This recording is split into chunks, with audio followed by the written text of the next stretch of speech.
Hello, my Teaserking family. How is everybody today? The mic is working. We're so happy.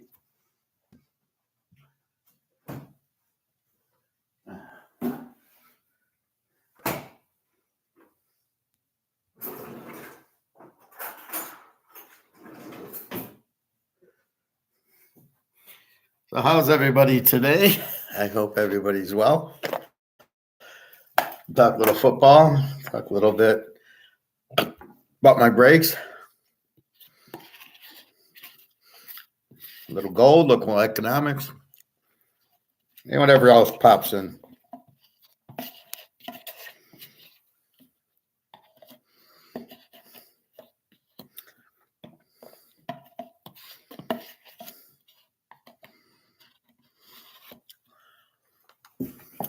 All right. Yesterday, UTSA, Frank Harris doesn't play as thought or first quarter. And UTSA still beats them 35-17. So it tells you it's a good coach. It's a good system. And it was a bit of a surprise. All right. So no game today, no game tomorrow. The 22nd is Syracuse 3-56 to South Florida without their quarterback playing. South Florida's quarterback is playing. Florida's an over team with a 35 defense. And Syracuse is a E team with a 24, struggling against good teams, but not against weak teams.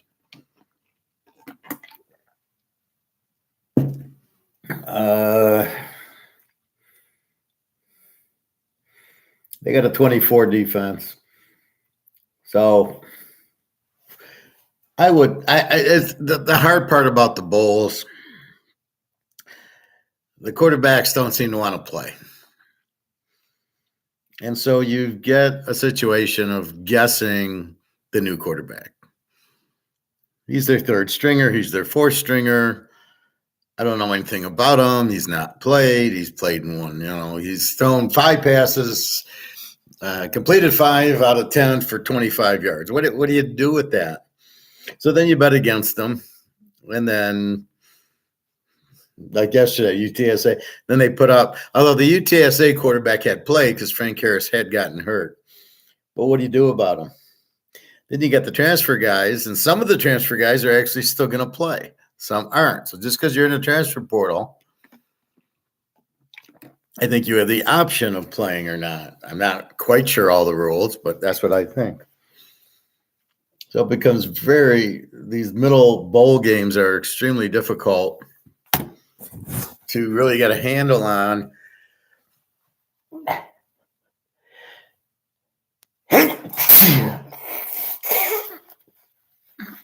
Unless the quarterback stays.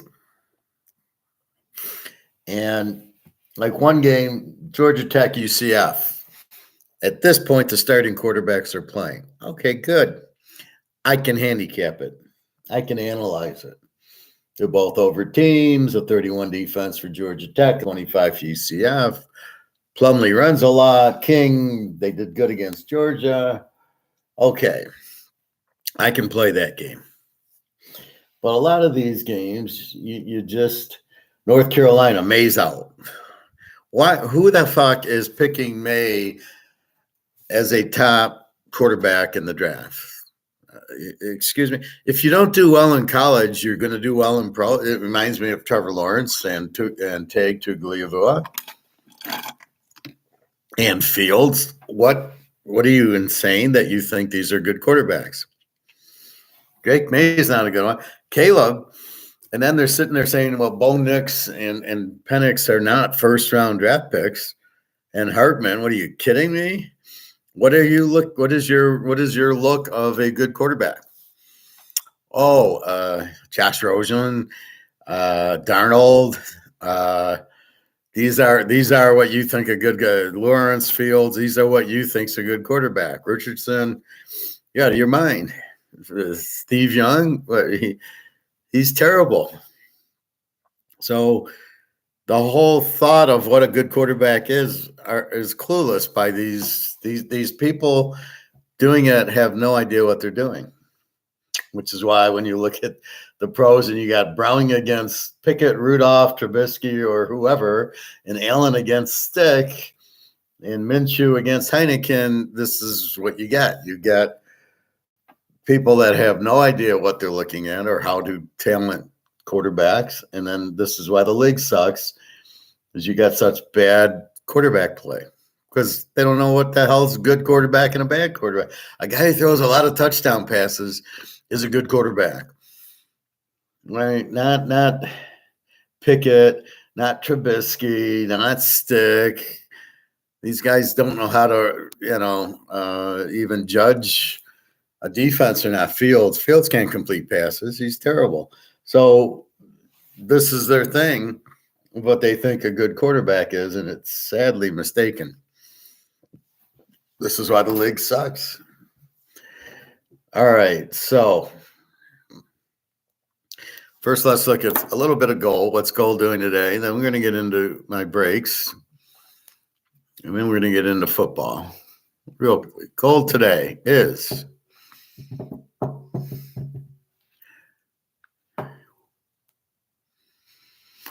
$20.28. It was 2036, and at 2:00, it kind of went down a little bit and coming back up. Again, it's paper, it's meaningless. It's over 24.13, so it's back to the 24s. I think I'll buy some for myself for Christmas. Not really. All we know is that most of Europe and Asia are buying, their banks and their central banks are buying gold as the alternative to buying the dollar. So yesterday, I see this Egon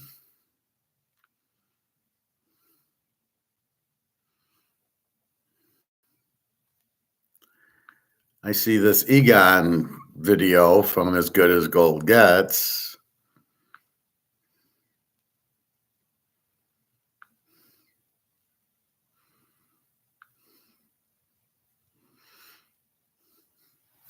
Gold will reach unthinkable heights, only to see that it's already been on.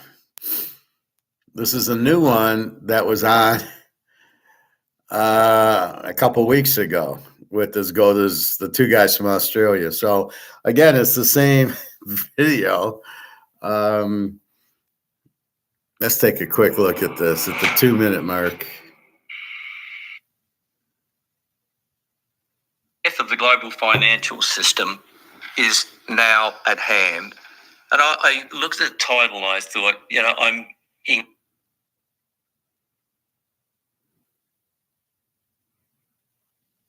good news. And I read it and I just thought we need to get a little bit more from this and ask Egon if he could share some of his comments with what he said on King Well. Yeah. And you were warning that the death of the global financial system is now at hand. And I looked at the title and I thought, I'm inclined to agree. I mean, things are getting very serious out there now. And I want to quote or make a couple of comments, provide a couple of quotes that Egon stated, word for word. And Egon said, the world is now witnessing the end of a currency and financial system, which the Chinese already forecast in 1971. I'd like to know a little bit more about that as well. After Nixon closed the gold window. Again, remember von Mises' words. There is no means of avoiding the final collapse of a boom brought about by credit expansion.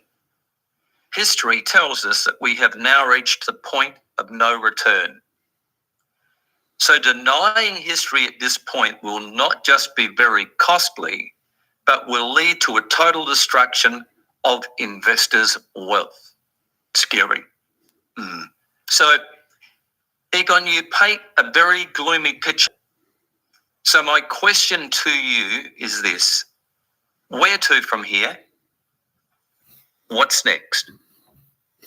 No gold. Well, as you know, I'm pretty boring from the point of view that the same I thing. haven't changed my mind in the last 25 years. So people will hear more or less the same words from me with variations on a theme, of course. We all thought that there was a risk that the system would collapse around the great financial crisis, 2006 to 9, especially 2008. But by a miracle, it survived. And this is, when you reach the end of an era or a system, when we see it, and I saw the risk very early, and that's why we went into gold at the beginning of this century, when gold was about just $300 or just under.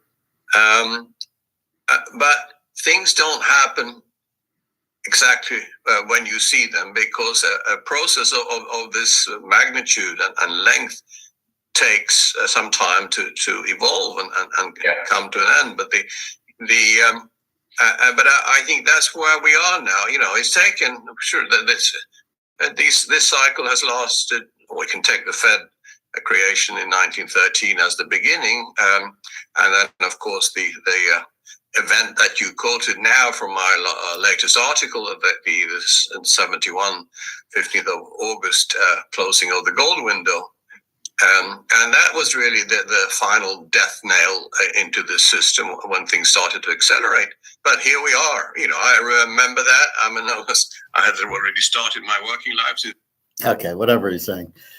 The point is that we understand what's going on, that the gold is the safe haven. We understand why. If you blow up the dollar, anything that's not backed by gold and silver basically is the end of it. I mean, that's how simple it is. And that's where you have to understand that if you don't back something with a real anchor with gold or silver, and you just allow the corruption to happen, then you're going to get that problem. So that's what we've been talking about and why. But I just wanted to show you, it's the same video he just had on, so I don't understand that one. All right, so let's go to the line. Let's do the NFL first. There's not a lot in college. All right, so we start with Thursday night. The Rammies against the Sainties. The Rams 4.5, 46.5. I've been stemming over this. The Rams have scored a lot. They've had a killer schedule, or Seattle's had the killer schedule. They've had a tough schedule with the 49ers. It seems like the same teams keep playing each other: Baltimore and Buffalo and Kansas City and Philly and Frisco and Dallas. And you're playing all these teams. And then the other ones are playing the NFC South and the AFC South. It's Carolina. It's Houston. It's Tennessee. It's all the same bullshit. It's really bad, because then the better teams don't, like Buffalo looks worse, and then Detroit looks better, and Detroit, really hasn't played anybody. That was the first game they really played, was Denver. Was the first real team the Detroit played and beat. Lost to Seattle, lost to Green Bay and Chicago and Baltimore. All right, so what do we do with this mess? It's a difficult. I'm trying to wrap my hands on it. Do I want New Orleans in 10.5? Do I want LA just to win? I got a 19 defense in New Orleans and a 22 in the Rams. I got Carr against Stafford. Neither team's really play against New Orleans. 22 defense, the Rams against Washington. So I don't know. I think that makes it a little difficult. I don't know. I'm really like, I got a 22 defense and a 19. Is it going to be an under game? Well, you got Stafford. Carr's looking good. Kamara's playing. So I don't know. Over under 46. I can go over 40, under 52.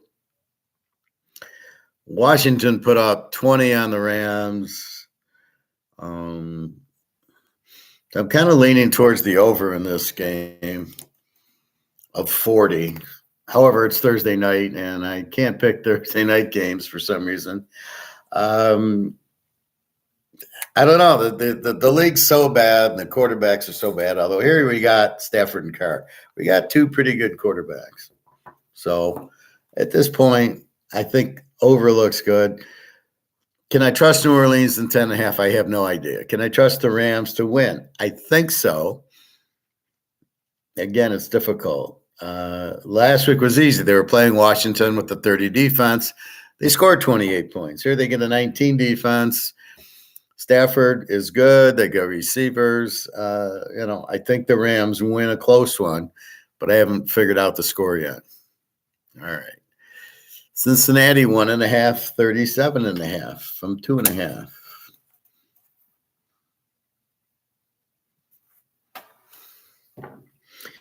Against Pitt, both teams are under. You got Browning, and I'm not sure. Let's go through the quarterbacks first so I can talk properly. NFL starting lineups, rotowire.com.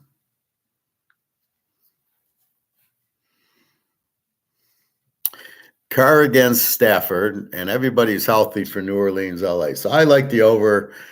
We don't have that, the injury. Pitt is Browning against Pickett, who's questionable. If not, I think they go to Randolph. Chase is questionable. So it makes it's an awful low over under of 38. Cincinnati with the 22 defense, Pitt with the 20. Pitt has terrible quarterback problems. Even their defense isn't really, it's a 20 defense, isn't holding up. I don't know how good Browning is. He looks okay. I mean, they were doing shit, and then they scored 21 on Minnesota in the fourth quarter because Minnesota plays this stupid zone and doesn't put pressure on the quarterback. They deserve to lose. These teams that don't rush the quarterback and play zone, they deserve to lose. So I don't know. I think I would rather have Cincinnati as the dog. Pitt's a very good home dog. Over or under? I don't know anymore. Browning, if Chase is playing, I think it's probably over 32. Pickett can score, and Browning looks like a good quarterback. I don't know. Again, you're running into the backup quarterbacks. Look good one week, look bad the next week. Browning looked bad until the fourth quarter last week. Looked good the first week. He does seem to be able to hit the receivers well. I don't know. This is just a shake your head game. 10-mile-an-hour wind and 46 degrees. I don't know if that's today or game day. I don't know. I'm not. Maybe if I have Pickett, I can take Pitt as a home dog. Is Browning gonna blow him out? It's very unusual circumstances now. Buffalo, San Diego. Josh Allen against Stick. Cook questionable, and Keenan Allen questionable for San Diego. Without Keenan Allen, I think Buffalo kills him. I guess we got to do this, then we'll go through the line. Indy, Atlanta, Minshew against Heineke. We had Green Bay and Carolina, Love against Young, with Aaron Jones and Watson questionable, and Hubbard, everybody else playing. So it definitely hurts Green Bay if they don't have Jones and Watson. Love's terrible. What do you do with it? Carolina's the worst team in the league. That shows you how bad Atlanta is to lose to this team. I don't know, but it's only 4.5. You'd like to think Green Bay can put up some points. The weather is nothing. It's 6 mile an hour, 59 degrees, and no rain. So Love should let this will tell you how good Love is. If Love can't beat Carolina or they look bad, he's terrible. He shouldn't need Watson and Jones to win. The backup's fine, and for Green Bay, Jones hasn't played much, and Watson, okay, is he that good? I don't know. Cleveland, Houston, okay, Flacco and Stroud are both questionable. So we don't know Keenum or Stroud. I prefer Keenum. Thompson Robinson instead of Flacco, but you got Flacco.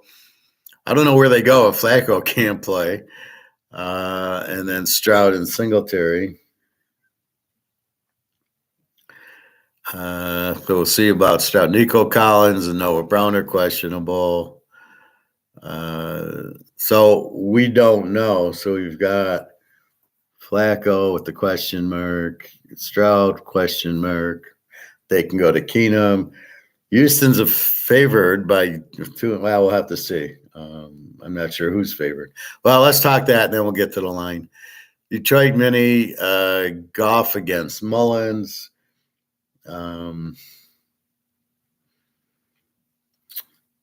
They're both the only questionable is Madison is questionable for Minnesota. Jefferson and Addison are fine. I think that Mullins is fine. I think he did get some good instruction at San Francisco. I think this would be an over game if I only am missing Madison because they had a good runner.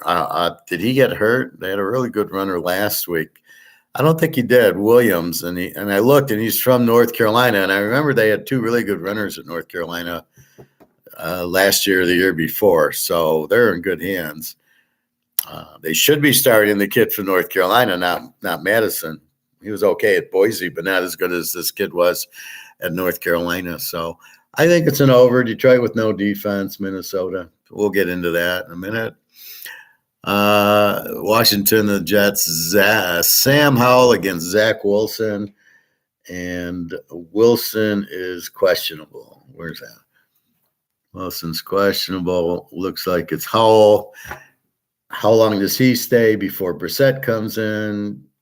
We'll see. Wilson questionable. I don't know. Seattle, Tennessee. Geno Smith looks like he's going to play against Levis, who's questionable.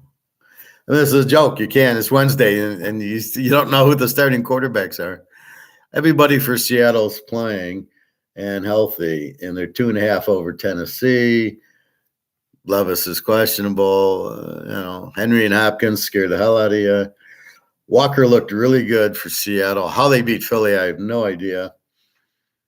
But it didn't matter. I had 3.5, so I was happy too. Sometimes I'm glad Philly lost. Now they've lost 3 in a row, and look out whoever they play, which I think is the Giants. Jacksonville, Tampa, Lawrence against Mayfield. 13 mile an hour winds in Tampa. Lawrence against Mayfield. Lawrence is questionable. But I don't know if this is a concussion or this is the normal high ankle sprain. Again, we'll get into the line in a minute. We've got Kyler Murray and Fields in this game. This game, I like the over. Murray runs around a lot. Fields runs around a lot. Neither of them can throw the ball. We'll see. Dallas, Miami. Prescott and Tagliabue, the key is Tyreek Hill, not the quarterbacks. Where's Dallas, Miami?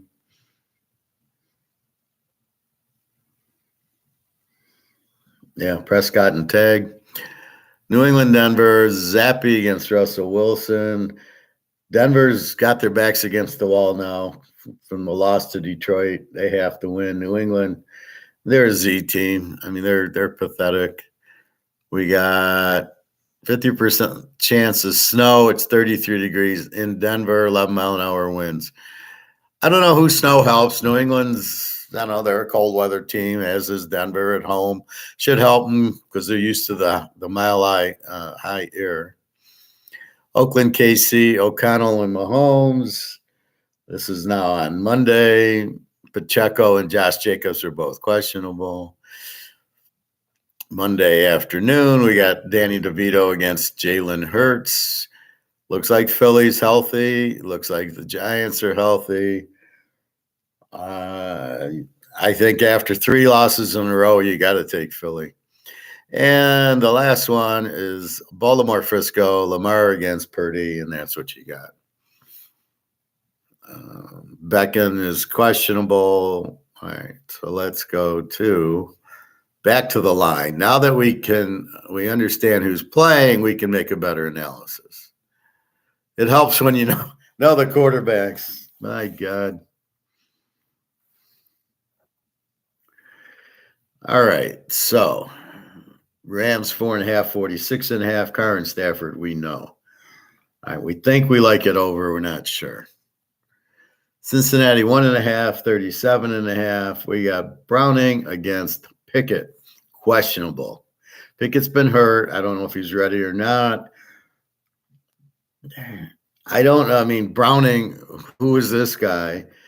And we know Pickett. Pickett's not bad if he plays. I think it goes over if he plays because I think Pittsburgh's, their defense, what did they do last week? I mean, they lost 30-13 to freaking Indy. Okay, so Pitt's defense is not what we think it is.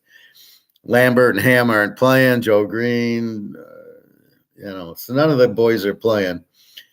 I'm not. This defense does not look very good. I think Browning will have a good day. I think if we get Pickett, I think we can maybe take the home dog and or the over. Again, it's a playoff game, which we'll get into that. Buffalo, 12.5, 43.5, up from 10.5. Now, this is coming from Buffalo has to win and catch Miami, and San Diego has Stick at quarterback and whoever the hell the coach is. Playoff game. So Buffalo needs the game, right? Buffalo's got an 18 defense, San Diego with the 25 defense and Stick. So they got a terrible defense with Bosa out, Stick at quarterback who, let's keep getting all our quarterbacks from North Dakota State because they've all looked so good in the pros. Oh my God. Why do they think North Dakota State?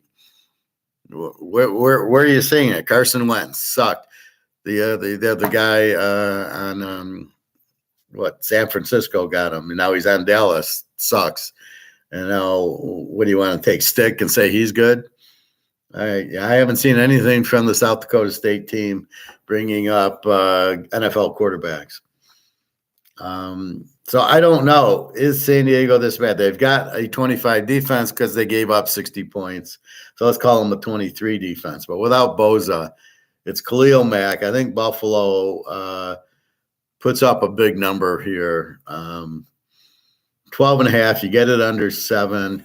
They must win the game. They're a much better team. San Diego did get rid of their coach, so that's good. Stick, what's he going to do against Allen? And there is a good trend on Buffalo. So this is a Buffalo play, I think.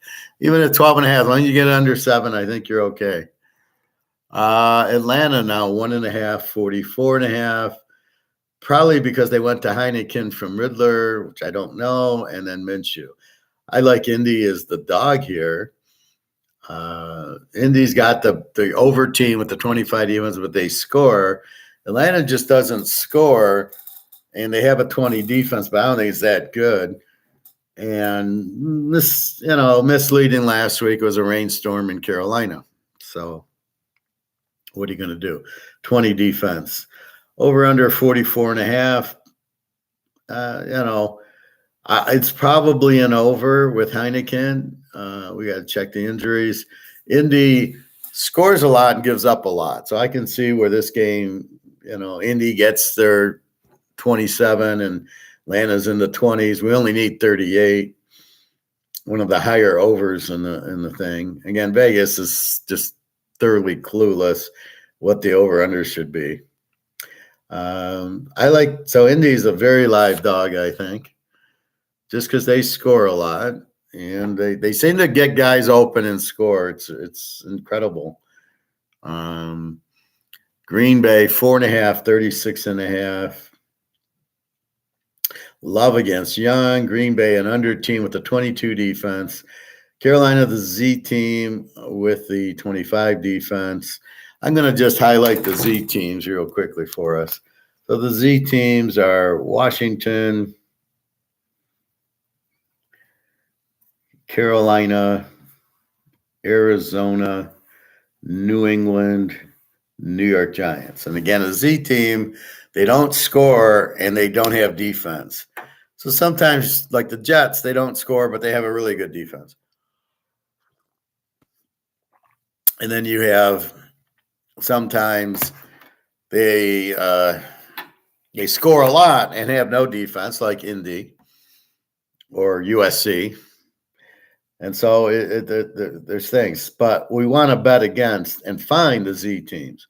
Washington a 30 defense, Carolina a 25 defense, Arizona a 27 defense, New England and the great Belichick a 27 defense, and the Giants with the 24 defense.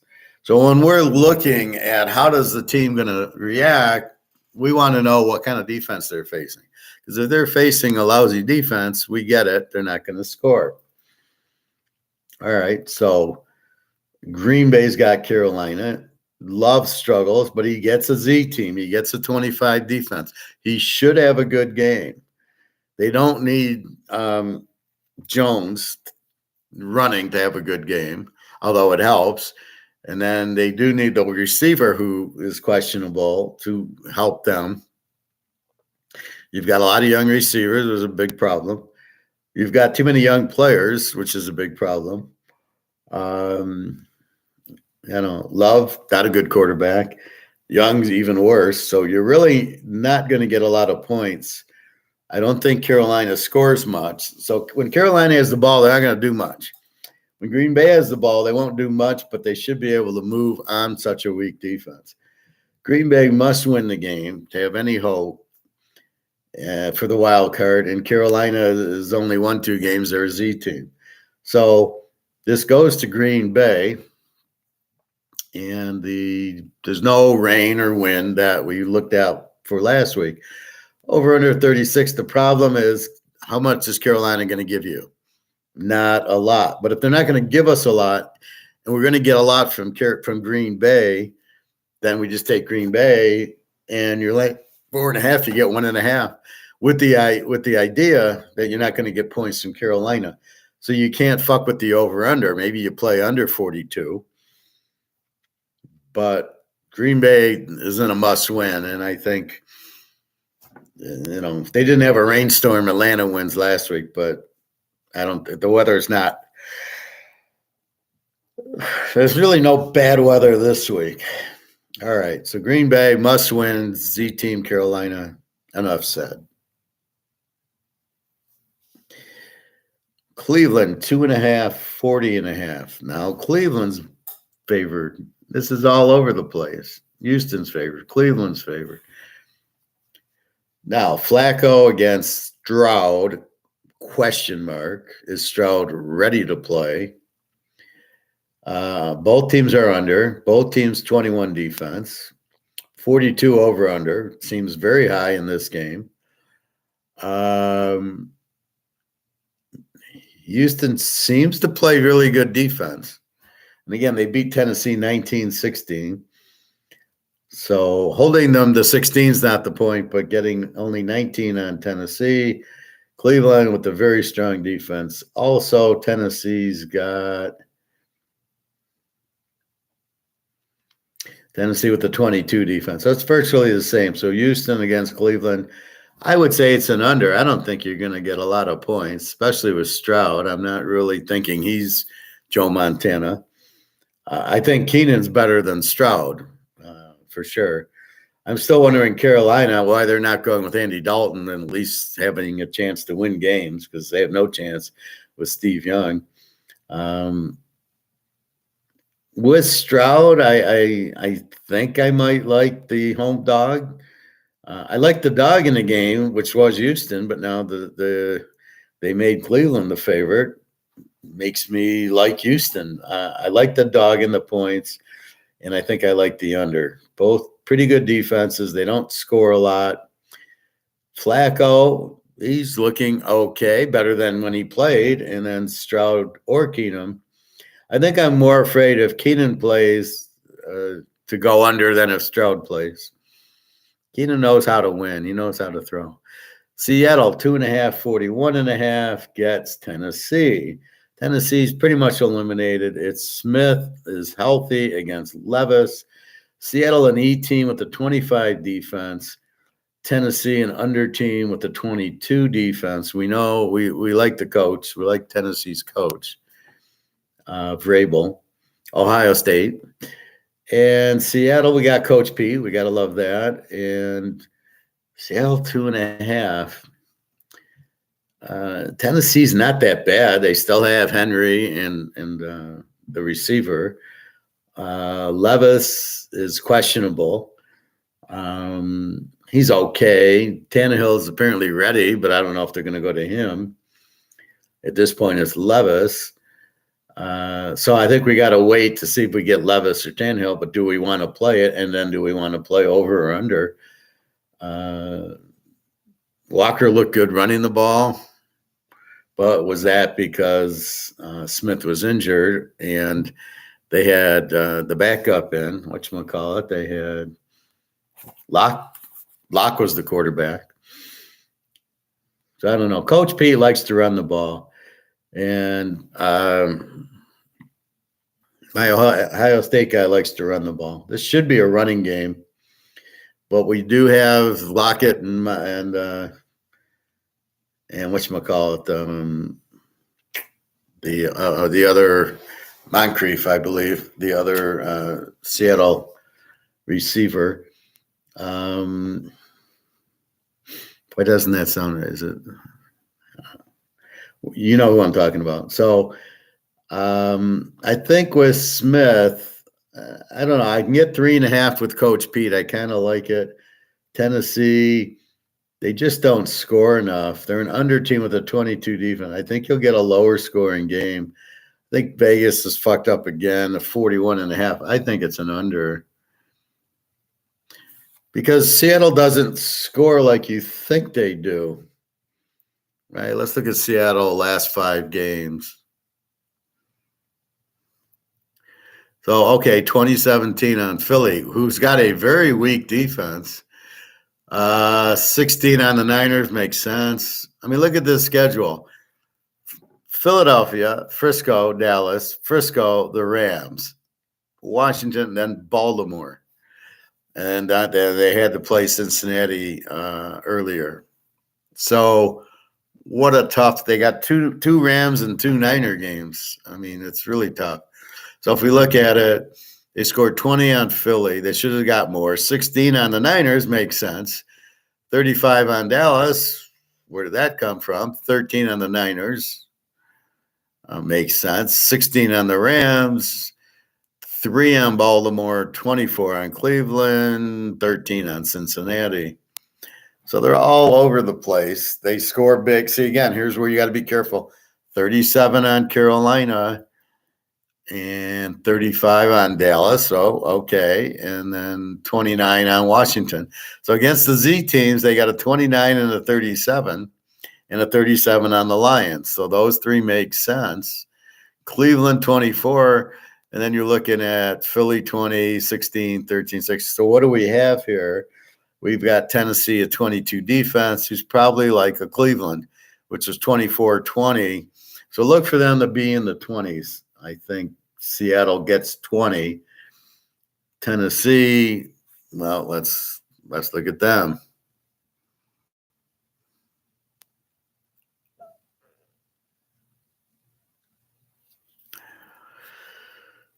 Tennessee, Indy, Houston, and Jacksonville are all 8-6 in the powerful AFCs. And let's just say Georgia would be 10-4 in this conference. But they can't make the college playoff. But they'd be 3 games up in this conference. And then Tennessee's 5-9. At best, they can do is 8-9. And I can't think all 3 teams not winning, and I'm sure they play each other. So Tennessee's as good as gone. They put up a whopping 16 against Houston, 28 on Miami, a lot of it late, 28 on Indy. Indy's a weak defense, 17 on a weak Carolina team, 14 on a weak Jacksonville defense, 6 on Tampa, 16 on Pitt, 28 on Atlanta, 16 on Baltimore. See, so that's kind of confusing. 16 on Baltimore doesn't make any sense because that's a good defense. And then 16 on Pitt, and then 6 on Tampa. So this is a team that doesn't score. They scored on Miami and Indy, 2 weak defensive teams. Otherwise, it's been low scoring. Seattle, another weak defensive team. I look for them to get maybe 20. So you might be getting a low 40s here, or 38. You might be getting a 20-17 game, maybe a 24-20. So you could go under 47. You could go over 35. Tennessee's not going to score. Will Levis, another flop. Well, why do you say that, Howard? Why do you say they're a flop? Because if they're good, they're good. All right. You had especially now, Herbert comes right in on San Diego, no problem. Russell Wilson came right in, no problem. Baker Mayfield, pretty good, no problem. So a lot of these quarterbacks that come in are fine, and you can see that. And then you see the ones that suck, Steve Young and Billigan Minshew comes right in, no problem. And you look at Young and he sucks, and you look at Fields and he sucks, and the ones that suck. And the ones that get it right away. Kyler Murray, not Fields, Prescott, he's terrible. Zappy got it right away. Russell Wilson did. Mahomes, of course. Hurts still doesn't have it, and then Lamar still doesn't have it. But look at Purdy. Purdy came right in, and he got it, right? Purdy and Herbert, they got it right away. They didn't need a year to get it. They got it. And that's my point. Levis doesn't have it. So anyway, I think it's an under.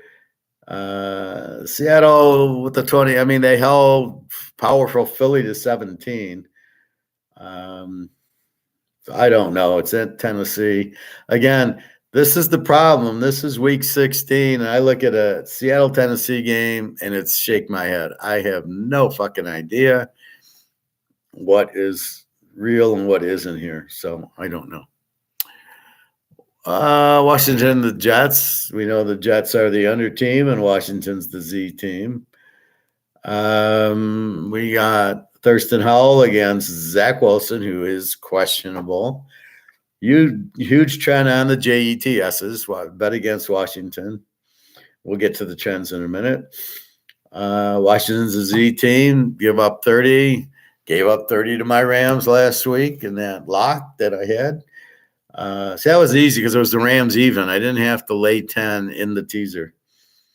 Washington is struggling to score, should score against the 30 defense in Washington. Washington should struggle against my Jet defense. So I like how they're blaming the coach. Like, Salah is not a good coach. I heard that today, and I was like, what are you talking about? He's not a good coach. He's a great coach. He's taken a Jets team and gave them like the Niner defense. What are you talking about? The offense is because they have this shitty offensive coordinator. That's why they have blame the coordinator. Now, if you want to blame the coach for not getting rid of the coordinator, that I can understand. But otherwise, I don't blame Salah for the Jets' problem. I blame the offensive coordinator who fucked up Denver last year and Russell Wilson. So Jets 37.5. Boy, that's a hard one. The Jets should score a little. Washington will struggle against this 21 defense of the Jets. I don't know how much they'll score. They'll score a little. Most of the Jet games you want to go under. Again, the 21 defense. We can't really trust the Jets to win. And what if Bassett comes in the game or Brissett? We don't know why they chose to bring him in the game late. Maybe it was an injury because Howell's still the starter. And I don't know what you see in Howell that you're making him the starter, that you think he's any good. You're not winning with Howell. Come on, you're a Z team. See, if they understood they're a Z team, they'd get rid of their quarterbacks really quickly. So it's a tough one. I mean, it's almost an under, but it's only 38. And I'm almost any of these 38s, I'm ready to just go over. It is pro football. Like Cincy Pittsburgh, I think, is an over. Washington and the Jets. I don't know what you're getting on the Jets. Green Bay, Carolina. You're not going to get much from Carolina. All right, so I don't know. I got to think about this as the under or not. We're not sure. Detroit 346.5. Playoff game. I'm sorry. Washington and Jets is not a playoff game. Let's go through that. New Orleans, the Rams was a playoff game. Cincinnati, Pittsburgh, playoff. By playoff, I means both teams need to win. Buffalo, San Diego. Buffalo needs it. San Diego's out. Indy, Atlanta is a playoff game. So I like the dog there. Seattle, Tennessee. Seattle needs it, not Tennessee. Detroit Mini, this is a playoff game. Washington and the Jets, it's not. Green Bay, Carolina. Green Bay in a must-win. Carolina is out of it. Cleveland, Houston, I think I did that one. Yeah, that's a playoff game. Cleveland needs it for the wild card. They have any hope of catching Baltimore, which has the Niners. And then Houston must win also. So that makes it, with both teams must win, you get a closer game. You're not going to get a blowout there when both teams, it's a playoff game. So we got Detroit Mini, it's a playoff game. Detroit loses to Green Bay. Loses. They don't even score against the Bears. The Bears shut them out. The Bears have a 24 defense, shuts them out. Then you got against Denver and the 21 defense, which is really like an 18 defense, they score 42. So you score 42 against Denver and you score 13 against the Bears. What the fuck? And it's a good offensive coordinator. Okay. So then we say, well, you know what? But Detroit at home plays well, not on the road. Well, wait a minute. They lost to Seattle at home. They lost to Green Bay at home, Thanksgiving. Well, maybe that's not on the road. They got killed by Baltimore, and they lost the other game to Chicago. Not sure. So what do we do with this? 346. Detroit, an over team. They give up 24 a game. And Minnesota, I don't know. They're supposed to be this under team until they let Browning score 3 touchdowns in the fourth quarter. Well, if Detroit needs that, they'll score 3 touchdowns in the fourth quarter. They do have Jefferson back. Mullins is a lot better quarterback than Joshua Dobbs, who I don't know why is even in the league. So at the end of the day, there's only 2 ways to play this. You either go Detroit, you either go Mini and 9, or you think Detroit's good on the road all of a sudden, or you go over 40. And I think over 40 is the way to go because I think Detroit scores upper 20s and gives up upper 20s because they don't have a defense. Then I hear, like, well, let's look at Detroit. 10-4, the worst 10-4 team in the history of football. So they beat Denver at home. They lose to Green Bay at home. They barely beat the Bears 31-26 at home. They beat Oakland at home 26-14. They beat Carolina 42-24. Carolina doesn't score. They beat Atlanta 20-6. and they lose to Seattle 37-30. They're not great at home. On the road, they beat KC on a bullshit holding call without Kelsey and whoever, Neil Smith, their defensive end. At Green Bay, 34-20. Love sucked. At Tampa, 20-6. Then they go to Baltimore, lose 38-6. Go to San Diego, 41-38. Go to New Orleans, 33-28. And they lose to the Bears, 13-28. I see a lot of points given up on the road. Well, they had two good games. Atlanta, 20-6. Tampa, 20-6. They didn't even have a good game against Carolina, 42-24. This is definitely an over, but we're going to check Minnesota right now. Go Minnesota, beat Navy.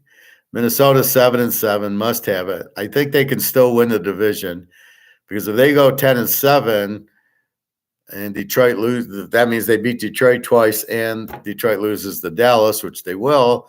They're both 10-7. I think Minnesota gets it because they beat them both times. So Minnesota is in a must-win game. Let's look at them. At home, they beat the Bears. They lose to the Bears 12-10. Beat New Orleans 27-19. Beat the Niners. How the fuck did they do that? 22-17. They lose to KC 27-20. They lose to San Diego 28-24 when the coach wants to go on 4th and 1 at his own 20-yard line with a minute left in the game. And I can't believe he's still their coach. And they lose to Tampa 20-17. So overall, they do score points. Let's look at them against a weak defense. So against Cincinnati, 27-24. I don't know what happened in the Oakland game and the Bear game, 3-0 and 12-10. That's Joshua Dobbs. They lose to Denver, 21-20 at Denver. 27 against New Orleans, 31 on Atlanta, 24 on Green Bay. Nobody good. 22 on the Niners. That's impressive. 20 on KC is very impressive. And that's it. 28 on Phillies, not really. So their last 5 have been 27-20, 10-3, and 24. So they did play better at Cincinnati. I think against this weak Detroit defense, they should be able to score in the 20s. They got most of it in the 20s. 12-10, Dobbs throws 4 picks against Oakland, 3-0, but Dobbs isn't there anymore. Well, who quarterbacked? Let's see who quarterbacked that wonderful Oakland game. Joshua Dobbs, 10-23. And then Mullins came in. So Joshua Dobbs is the reason they're not scoring. We know they get a lot more out of Mullins. Mullins was at the Niners. So this game goes to over, and a very good overplay, I believe. And this is the problem. You're looking at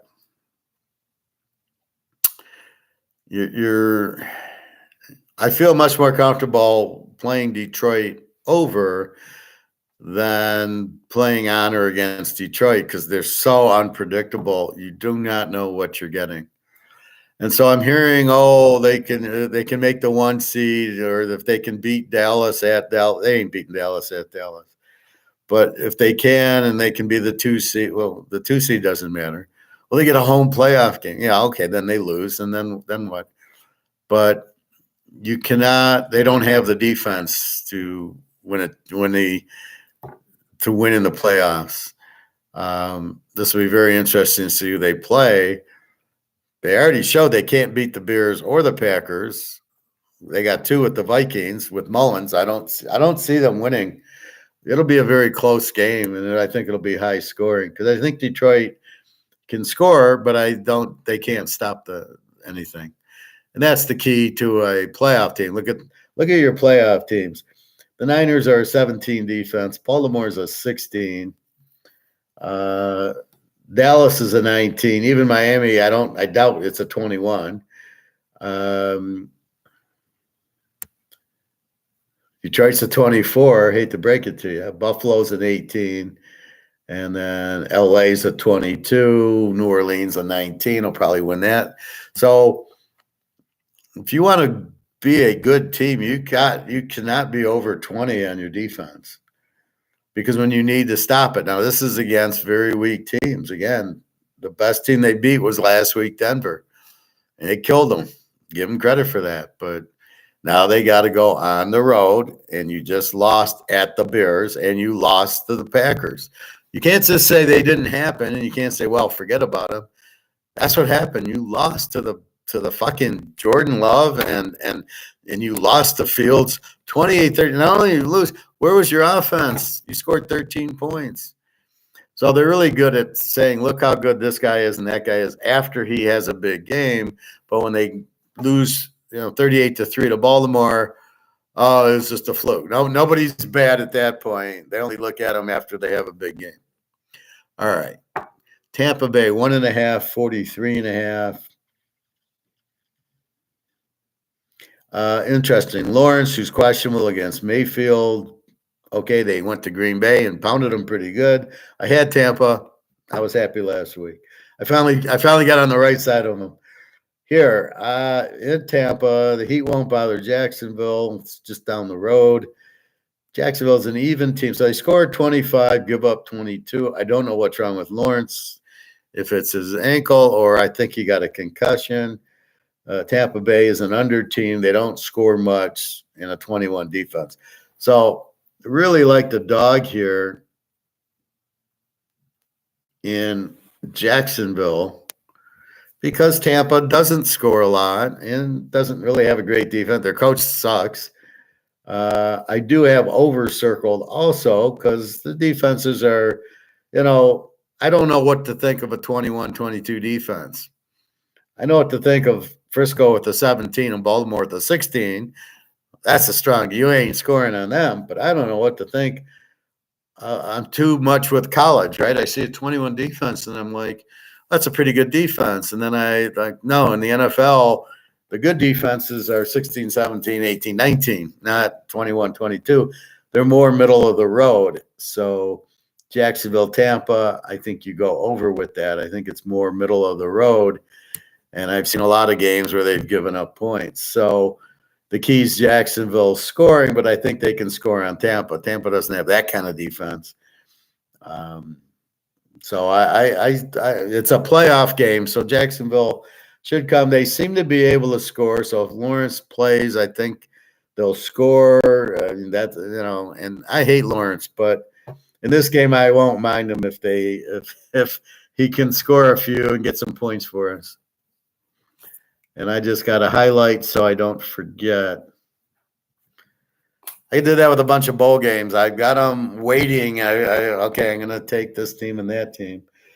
But they're later on, and I got to wait on them.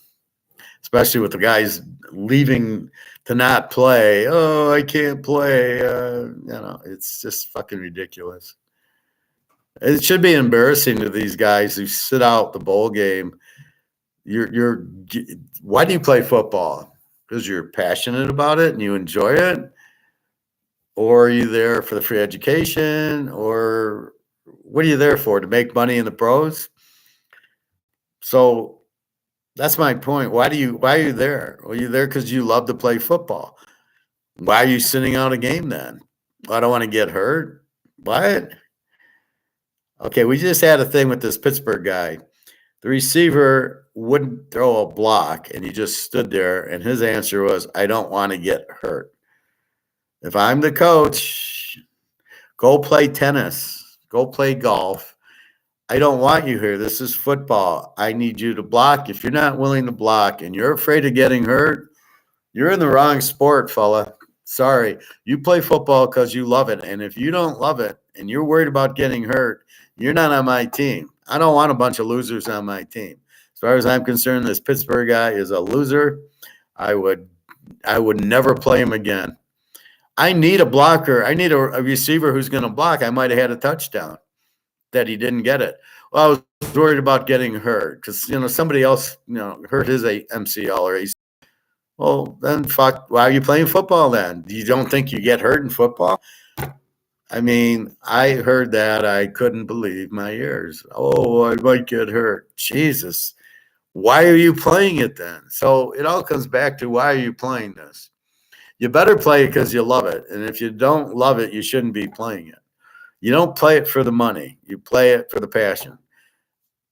That's what I have on my team. If I'm the GM, I only want players who are passionate about it. That's why when I tell you to take guys from Georgia and LSU and Kansas, you go to Kansas, you love football. You ain't going for any other reason. Or in this case, Oak State, this guy, Ali Gordon, okay, he loves to play. He ain't sitting out the bowl game. If anybody should, it's this guy, running back, and he's got 1,600 yards and 20 touchdowns. He doesn't need to prove anything, but he loves to play. That's why when I say the guys that sit out, I wouldn't draft, they don't love to play. They're going to do what this Pittsburgh guy does. Oh, I don't want to, I might get hurt. And if I get hurt, I can't play. And okay, dude, goodbye. I mean, sorry, you would not be. It's like here, I do this because I'm passionate about football. I'm passionate about gold and economics. And I want you guys, I want to teach you guys, right? But I don't do it for money. I mean, the football picks, okay, I get some money for the picks because I'm helping you make money to buy gold. But the economics and even what I'm doing now, I'm not getting paid for it. I'm doing it because I'm passionate about it. That's what you want. You want somebody like me who's passionate about it, who can teach you and explain it to you. Hey, Todd. Tell Alabama and 49ers over. Well, obviously, you know my thought on Alabama, of course. 49ers over 41. Yeah, I think it's an over. Baltimore and Frisco have two great defenses. I think at the end of the day, I don't know that they can stop the Niners. Let's take a look at the weather. Well, let me get through this and then I'll talk. I think it's okay. Yeah, I mean, over 40 in a Niner game. Baltimore, good deal. They've been scoring. I wanted Baltimore over in the last game. Who'd they play? Jacksonville. Yeah, I was going to play that game over until the wind went up to 21 miles an hour. And then it went 23-7. So what they scored 23, Jacksonville sucks anyway. But yeah, I think they get 40. I don't think that's a lot in a Niner game. The Niners score a ton. And I don't think Baltimore is going to be able to stop them. It's just too hard to stop the Niners. I think it's okay. I got to figure out that game also if I want to play the Niners plus a half, or like you said, I do have the over circled. I think it's an okay bet. I think you're better also with one of the unders we discussed. Although I'm noticing like Florida State, 3 or 4 of their defensive players aren't playing. 3 or 4 of the Louisville players aren't. Defensive players are sitting out. I don't know what the fuck the defensive players are sitting out for. So I'm starting to notice that. I don't know. They're transferring. I don't know if they don't play or not. There's transfer players that play and transfer players that don't play. So I'm really curious because I love Louisville against SC, but not if the whole team transfers. So it's really strange. Anyway, let's see where we're at. All right. Miami, 1.5, 50.5 to Dallas. This is a very good over, Todd. Probably better than the Niner one. Okay, Dallas looked like shit last week. Prescott played his usual shit game in a big game. But they're at Miami, and we got to check the win, which I thought I did. I don't think there's win on anything yet. Miami can't stop a high school team, right? Their defense sucks. Dallas, I thought they had a good – I mean, actually, they played Buffalo pretty well. Again, the roughing the passer was a joke, and then the running into the punter was a joke. That was 14 of Buffalo's points is bullshit ref calls. So I don't know. Miami, again, and we got right now Tyreek Hill is still questionable. They're not putting up 30 points like they did against the JETSs, my Jet, which I did win that game under, by the way. I tell you, if Tyreek Hill doesn't play, I love Dallas getting even with Prescott. I like Dallas on 7.5. I don't think they lay 2 eggs in a row. Miami's not the type of team. They don't have the Niner defense. They don't have the Buffalo defense. Buffalo still has an 18 defense. Yeah, Buffalo's got an 18. Miami's in the 22, 23s. So I think Dallas will have an easier time scoring. And I mean, look for them to come. I mean, I think they got out coached basically, which isn't hard with their coach. Todd, who's going to throw more interceptions, Dak or Tua? Yeah, it's going to be interesting, especially if Tyreek Hill doesn't play. If Micah Parsons gets on him, it's going to be Tua. But Dak's right up there with his, oh my God, is he a bad quarterback? So I think Dallas can put up on Miami. I think they're a very live dog getting 7.5. Miami's not a good team. Miami's an all-over team. They score a lot, but their defense is not good. Well, let's take a look at that. Let's go into Miami, and we will unpack Miami. A 10-4 team like our Lions, who suck. All right, they shut out the JETSs with the big win. Against Tennessee, they lose 28-27. They beat Washington, a Z team, 45-15. They beat, again, the JETSs, 34-13 this time. They play Oakland. They barely win 20-13. Okay, they finally play a good team, Kansas City. They lose 21-14. They don't show up. And for KC to score 21 is a big game without receivers. They beat New England 31-17. They come up against Philly. Philly kills them 31-17. They beat the Z team, Carolina, 42-21. The Z team, Giants, 31-16. Play a real team in Buffalo, get their ass kicked 48-20. They run it up on Denver 70-20, which skews all their things, keep in mind. And then against New England, they win 24-17. The first week against San Diego, 36-34. Miami beats the bad team. Well, that's exactly what I just said. So does Detroit. See, this is what you've got to understand. This league only has a few good teams in it. Frisco, Baltimore, Philly, KC, Denver's on the edge. Dallas, maybe. Miami,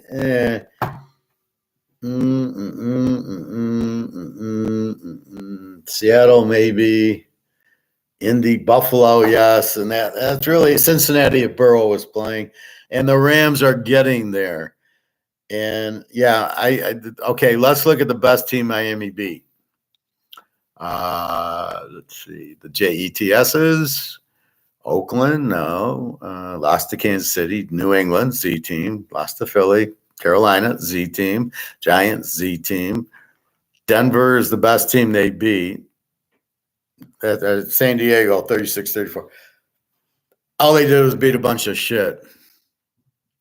Dallas just did beat Philadelphia, I believe. It's funny how they beat Philly now. Oh, Philly's not that good. Oh, bullshit. Philly is that good.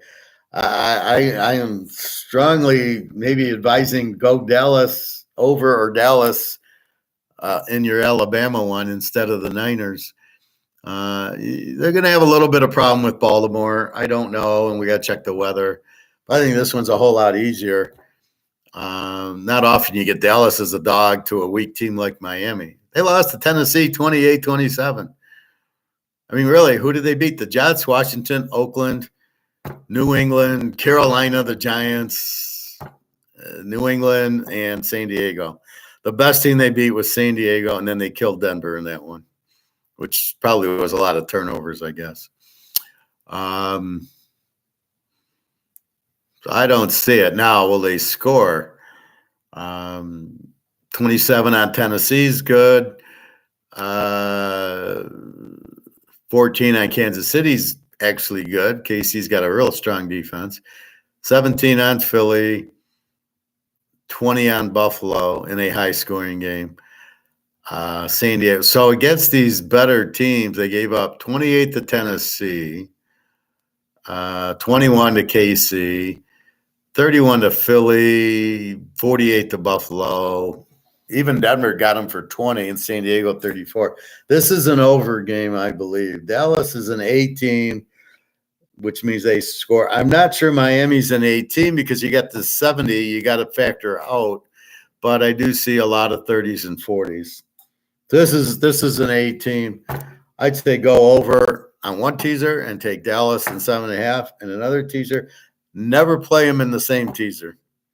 I found whenever I got the two-way and I can't play it in the same teaser. Play it in separate teasers. But that I would suggest with Alabama. Well, exactly. Dallas is pissed, but let's look at it further. They're in line for the 1 seed. They're in line to win their division.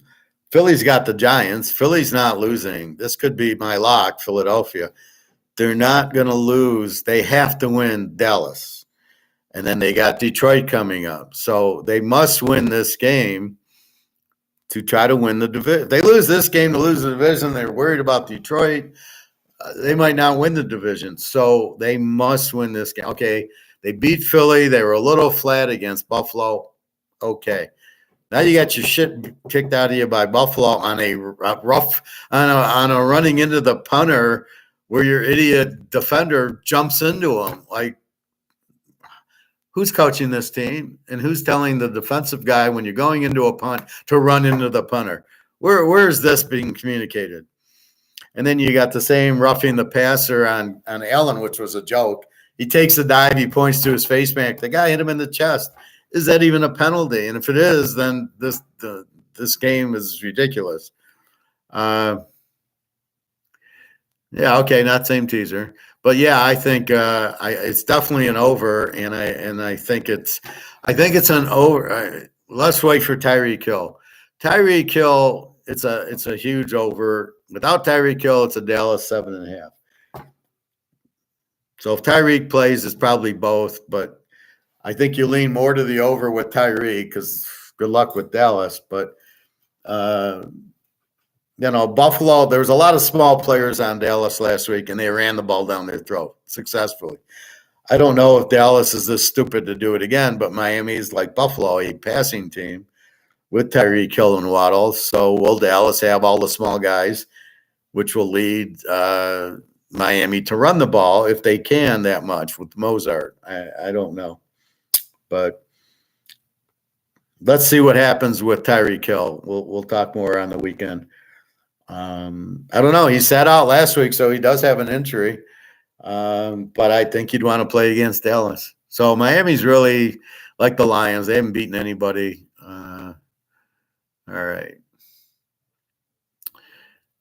The Bears against Arizona. The Bears 4.5, 43.5. Where are you? Where'd they go? There they go. They're the ones, they're not in green because it's not a playoff game. This means a meaningless game.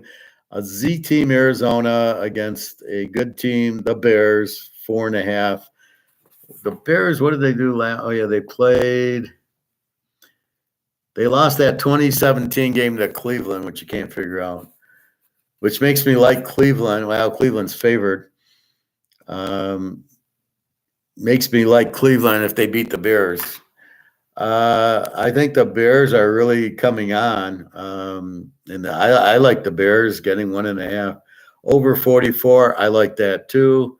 There's a huge trend on the Bears as it's a bet against Arizona game. Again, Arizona's the Z team. Kyler Murray runs and dances. Well, they've seen that with Fields. I just think the Bears are playing really well. They killed the Lions at home. They went to Cleveland and in bad weather, played them pretty tough. We will see what kind of weather we got in Chicago. I'll go through the weather one more time when I'm done with this. But Murray against Fields, the Z team, Arizona, 27 defense. Fields should light them up against the 27 defense. And guess what? Murray should light up the Bears with their 24 defense, although somehow they held the Lions 28-13, and I was in Germany, so I didn't see the game. Over a 44. I think you go over 38 in this game's easy, provided we don't have a tornado or something. Let's see. So probably like the over, and I just have a hunch the Bears are going to win. Like I had a hunch last week the Rams were going to beat Washington, and I locked it, and yeah, they had them beat bad. New England and Denver. Denver 6.5, 34.5. I have no problem betting Denver back. Now, I won 3 locks in a row with them. Houston, and then I can't remember the other one. They were getting 3, or San Diego. So I won 2 locks with them. I lost the lock last week against Detroit. So I have no problem playing them here. New England's the Z team. Zappy against Russell Wilson. They need the game for the playoffs. They are at home. I look for Denver to play a much better game.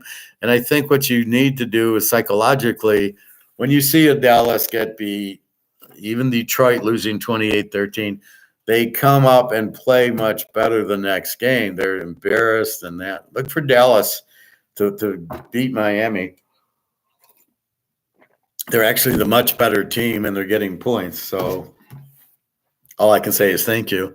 That's the one I think, Todd, I'd put with Alabama is Dallas. Again, we got to wait for Tyreek Hill. But we'll figure out Frisco, Baltimore when we get there. Let's look at New England. I mean, they've only won a few games. Let's look at them on the road. Denver, I know, is very good, Mile High. New England on the road beat Pitt 21-18. Pitt didn't have a quarterback. Lost to the Giants 10-7. I think that says it all. Lost to Miami 31-17. Lost to Oakland 21-17. Lost to Dallas 38-3. Beat the JETSs, which I'm a little surprised. But again, that's what, with Zappies the last few weeks. They lost to KC 27-17. Beating Pitt without their quarterback. Losing to San Diego 6-0. They scored 7 on the Giants and 6 on Indy. That's the end of Mac Jones. So, yeah, 21 against Pitt's not bad, but, again, Pitt didn't have a quarterback. So I'm pretty good with Denver at home in a must-win. Over-under of 34. Are you kidding me? Wow. Well, that's ridiculous. It's not like these teams score 3 points a game. Denver, New England's a Z team with the 27 defense. Russell Wilson should have a very big game.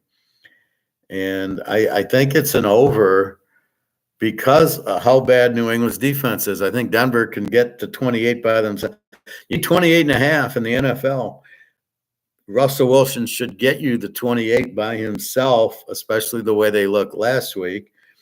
Look for them to score, and then Zappy should get you 14 points. So that means you need 14 by Denver. This is an easy over. This is a very strong over.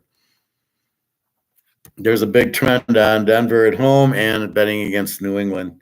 So again, New England at home is one thing. On the road, they don't score much. I think Zappy will get them a little, but I think Denver backs against the wall. And we'll review the standings again.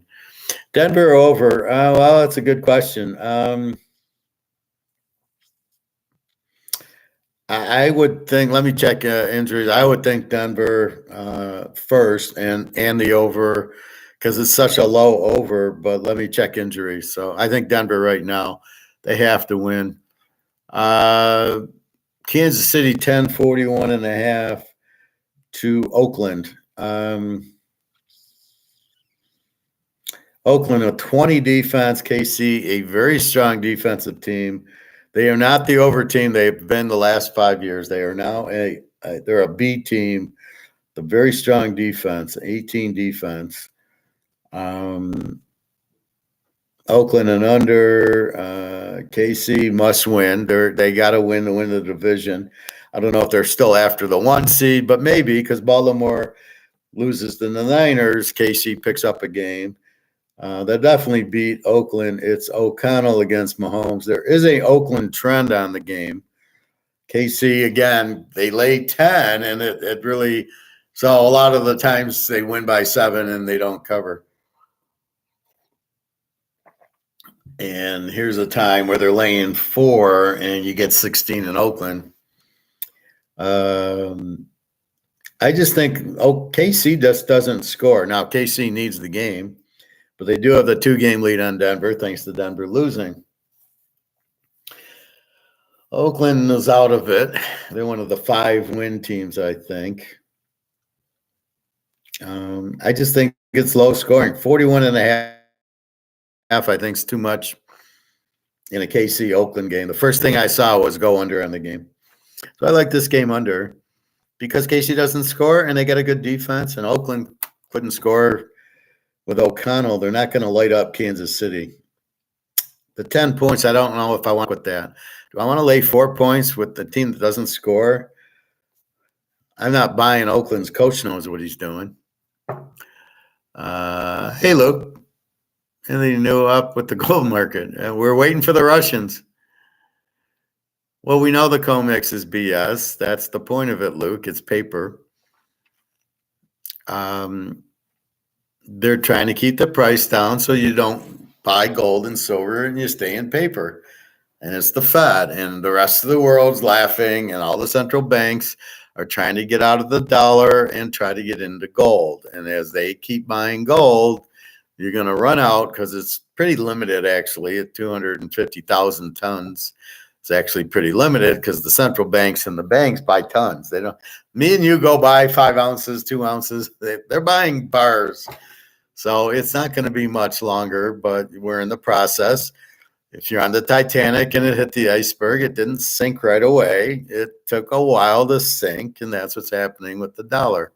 It's sinking. It's out. It's gone. Don't worry about it. It's nothing can save it unless the word gold back comes into play, which even if they use that, will raise the price of gold. Saudi Arabia, Russia, oil for gold. You want my oil? I want gold for it. Russia with the gold and BRICS with the gold, and Russia will be taking over BRICS Jan 1. I don't think it has much time left at all. We don't have an exact time, but I don't think it's got much left. Is it a safer bet to bet KC away games? I don't follow you, Todd. Why KC away? Because the spread's lower? Well, I mean, you got Mahomes and you got this great defense, so they're going to win most of the games. They've had trouble with the receivers dropping the ball. I think you look for the weak defenses.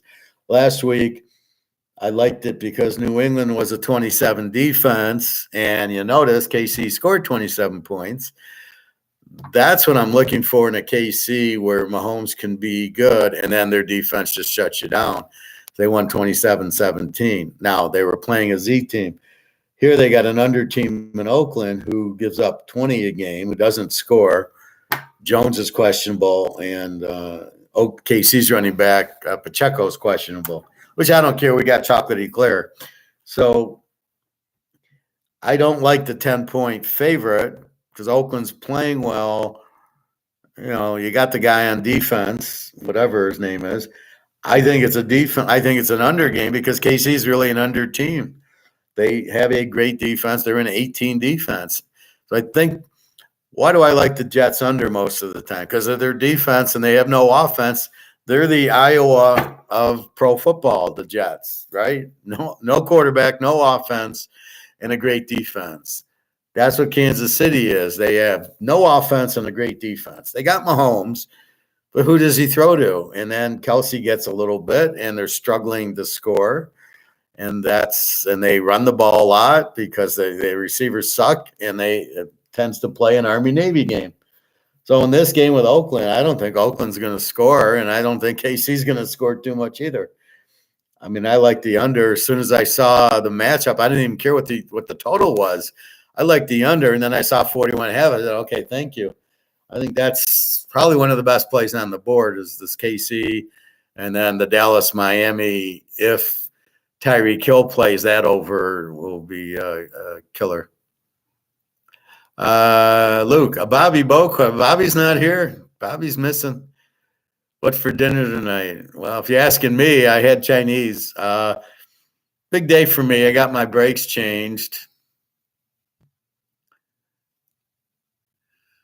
Oh, okay. You can question it. Are they doing anything, the miners? I'm not watching the stock market, so I don't know. That's like when the stock market collapses, you won't be questioning it. And when the gold and silver never can collapse because you can't inflate the coins, you can't print the coins. And so when the foreigners sell their stocks and the stock market crashes, you'll be rethinking that question. So don't look so short term.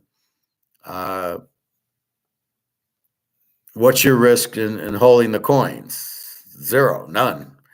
You're gonna make a fortune on it because they're all gonna go way up once we break the dollar, which is breaking. I'll show you some Egon stuff when I'm done with football.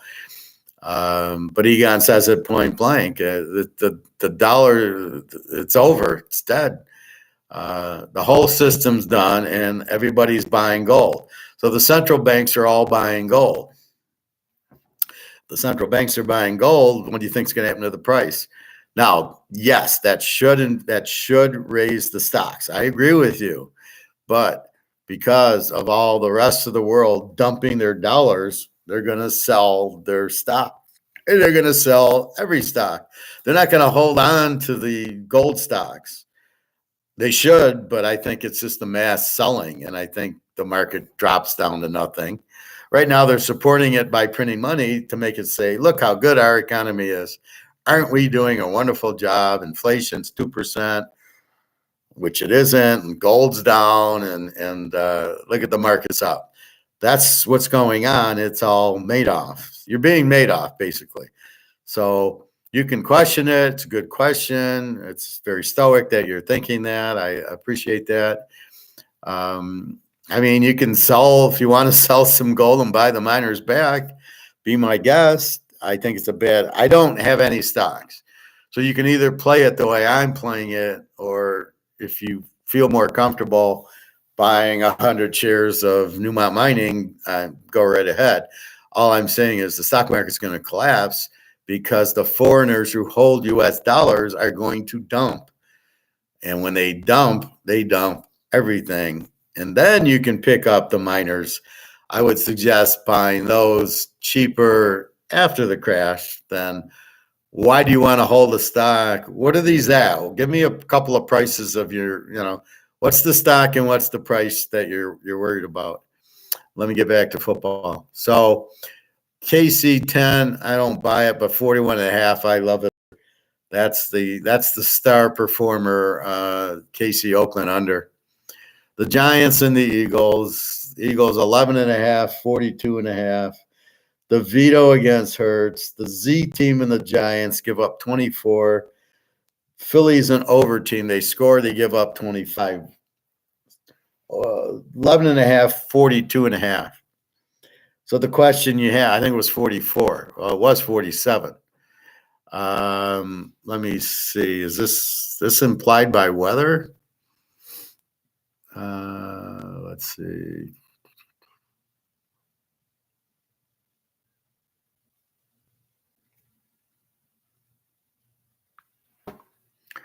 If you go to the Philly game,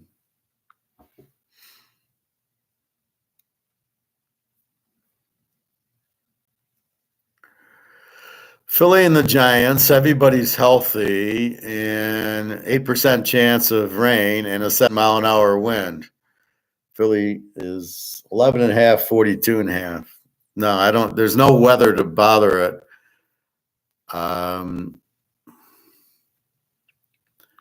So let's look at the Giants the last few weeks. They are 5-9. They're a Z team.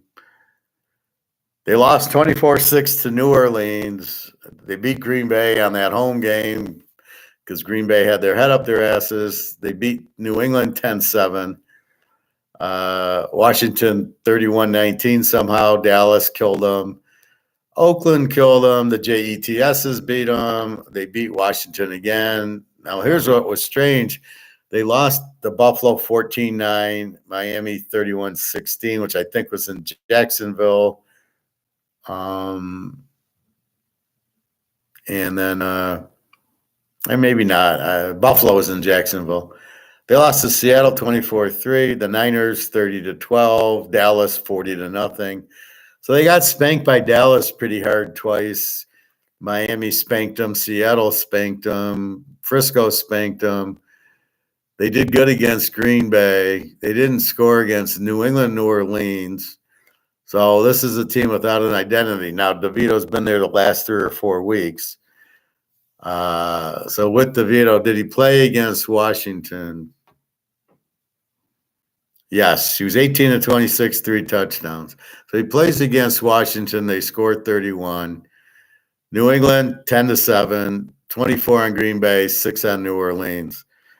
So Philadelphia on 3 losses in a row are pretty fucking mad. Coming up against the giant 24 defense. New Orleans lights them for 24. Green Bay gets 22 on them. And Dallas 49. The only New England with, zone with Jones 7, and then Washington with Howell 19.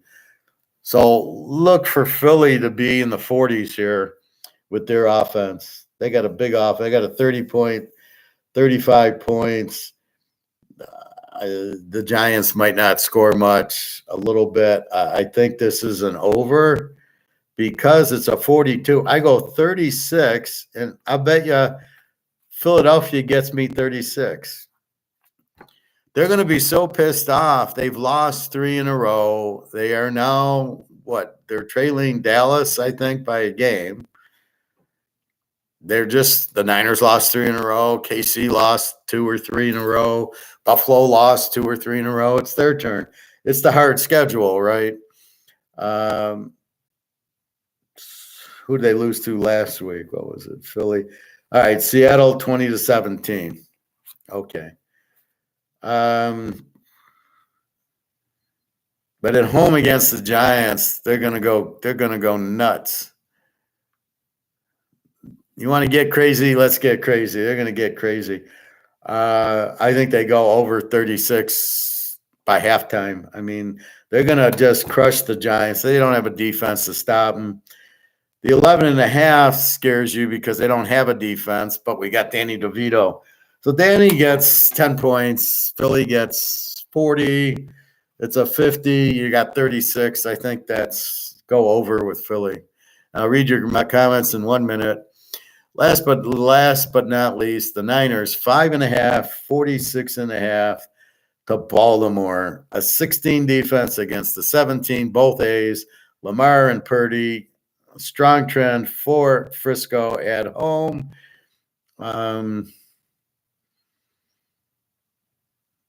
I don't know. They're not going to let Lamar run all around the place. That's not going to happen. Lamar is not going to run like he does. The Niners, very strong defensively, will give Lamar all he wants, but I don't think they can stop Purdy because I got balance. I can give the ball to McCaffrey. I can throw the ball to Kittle. I can throw the ball to Ayuk. I can throw the ball to Deebo Samuel. And you can't do a fucking thing about it. I don't know how you can defense them. And you can't. And at the end of the day, I think the Niners win. And I think that over 40.5, I got to think about. Let's see what Baltimore has done. At 11-3, did they beat anybody good yet? Let's see. They beat the Rams 37-31. San Diego 20-10, but I think that was in weather. 34-20 over Cincy when Burrow got hurt on the cheap shot. Cleveland 33-31. So wait a minute, they're not that good. They gave up 31 to the Rams, 20 to Cincinnati, 33 to Cleveland. They beat my Seattle team 37-3, so I'm angry about that. Arizona 31-24. Detroit, well, anybody 38-6. Tennessee 24-16. Pitt, they lose. How the hell did they lose to Pitt? They beat Cleveland 28-3. Indy, Cincy with Burrow 27-24. So both of the Burrow games are 27. But let's see who their best team they beat. The Rams, Cincinnati with Burrow. But he only played a little bit of the game. They beat him 34-20. Cleveland, Seattle, Detroit, Tennessee, Pitt, Cleveland, Indy. So maybe we can say Cincinnati and Cleveland were the best team they beat. 28-3 Cleveland, and then Cleveland got them 33-31. Cincinnati, they beat 27-24, and then Burrow gets her 34-20. Outside of that, Baltimore hasn't beaten anybody. Seattle, okay. San Diego, they're not that good. Arizona, Detroit's not that good. Tennessee, Pitt. So we're looking at a fraud in Baltimore. Okay, they haven't played Buffalo. They haven't played Philly. They haven't played KC. And they haven't played Dallas, Philly, or Frisco. I don't know how that's possible. They played the Rams, and Rams, Seattle, and Arizona. Arizona, we know, sucks. Seattle, 37-3 is impressive, and the Rams went to overtime. So I do think this is an over. I think that the Niners will score on them a lot. Let's take a look at my Niners. So I don't think Baltimore's got a 16 defense. The Niners beat Seattle 28-16-44. Beats Philly 42-19. Holy shit. Seattle again 31-13. Tampa, that doesn't count. Jacksonville, that shows you. Here's San Francisco playing Jacksonville 34-3. You think Jacksonville's good? Okay. Cincinnati beats them with Burrow. That makes sense. They give up 31 there.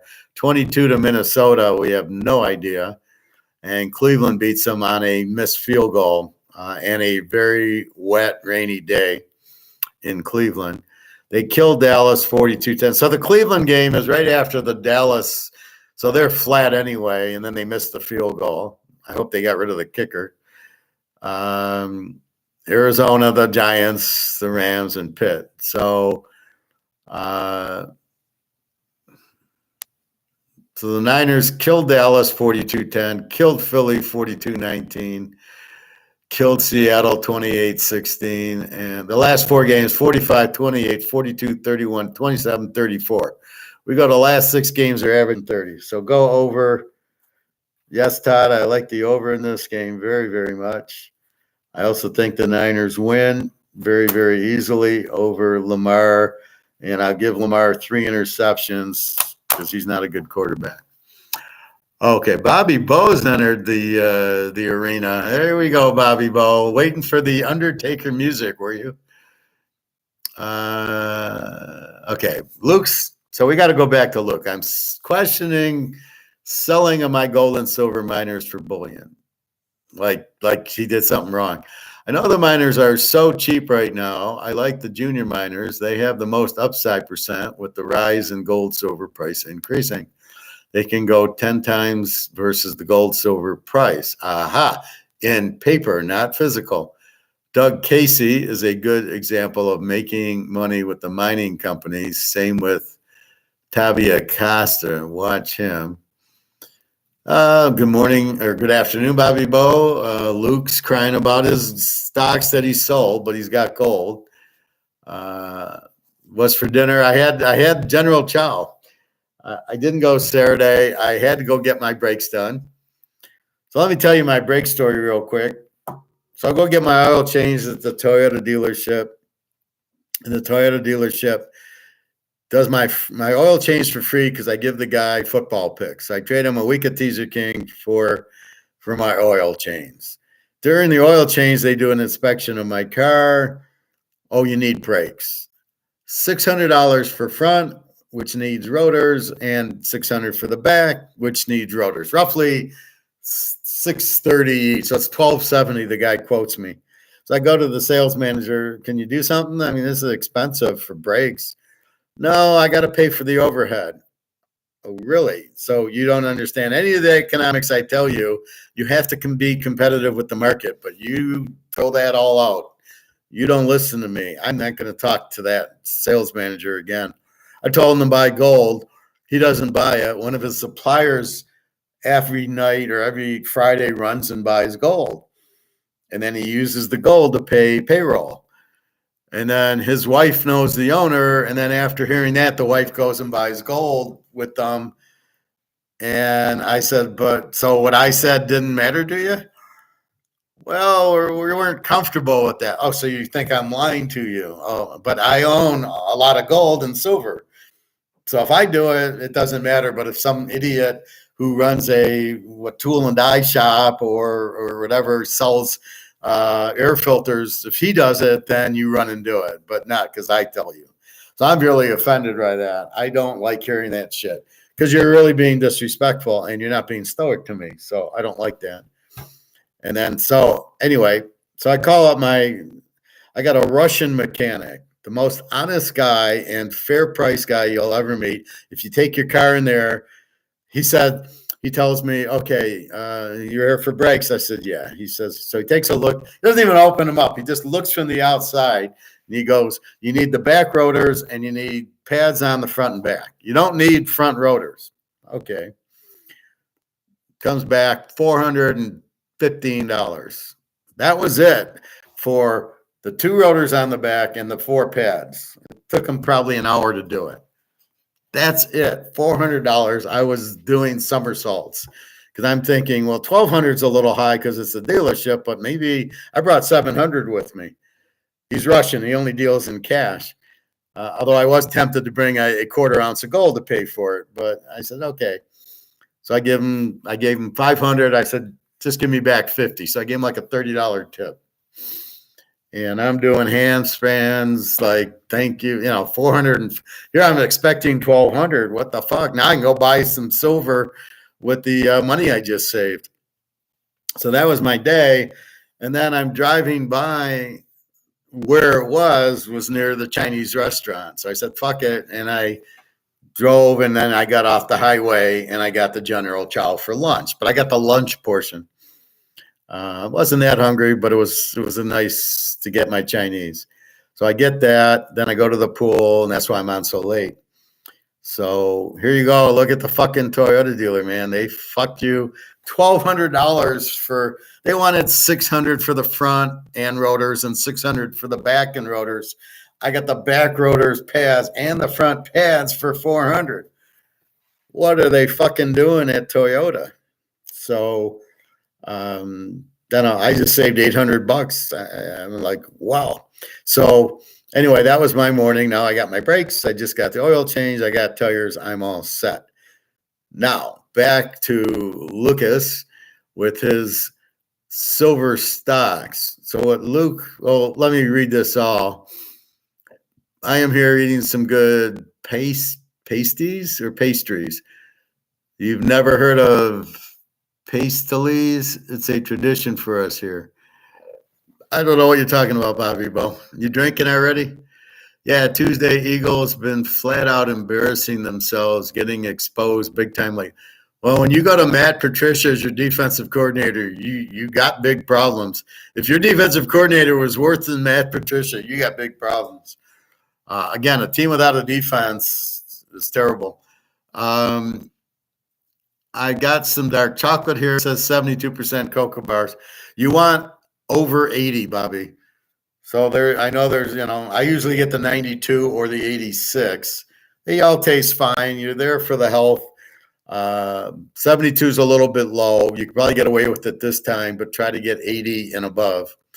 And don't worry, Luke, we only got 2 weeks left and we'll be in January, which means medals will fly. Damn right, Bobby. Let's hope, Bobby. Merry Christmas to you and Professor. Thank you, Luke. Happy Hanukkah. No, we do Christmas. I'll hopefully be with Daria. We're waiting on the passport. And if she gets it, then we'll meet like either the 31st or that. She's trying to get work off January 2nd and 3rd. They want her to work, and she's trying to get the time off. They're thinking about it. I'm like, the fuck? Russia's tough. One tough place to work, I guess. Bobby, you should buy a new car for Professor for Christmas. I got my car's fine, the Camry. I'll just take gold and silver. I accept gold and silver for Christmas gifts. So I asked Daria, being in Russia, I said, well, if I bring US dollars and I give you some, will you be able to take it and cash it in Russia? She says, yes. So there are banks that will take US dollars for her and convert it to rubles and gold. It's PayPal and Western Union that will not do the shipping. So I can't send her PayPal to help her with food or rent. I can't do that. But if I give her the money in Turkey and she goes back to Russia with the money, she's fine. So I'm like, oh, okay, I'll just do that. So that was a new thing, and I told her to keep an eye out for Putin. If he's starting to tell them the gold-backed ruble's coming out, I want to know about it, because we'll never hear about it here. So I got my little Russian spies out there gathering information from Putin. What's he doing? Anyway, so Luke, to answer your question, what's your stocks at? I mean, give me a price of your stocks. Are these penny stocks? Or Newmont Mining was 40. I don't know what it is. I haven't seen it in a long time. Let me Google Newmont Mining, but that was the gold stock I was in. It was up to 60, went down to 40, and then I saw it a little bit ago, and it's still sitting at 40.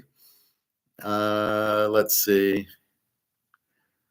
Gold price 2032, silver 2414 if you're interested in paper gold and paper silver. The thing you got to know, mostly Luke and Bobby, is all the central banks are buying gold. So the demand for gold is there, and you can't inflate it. You can't print gold.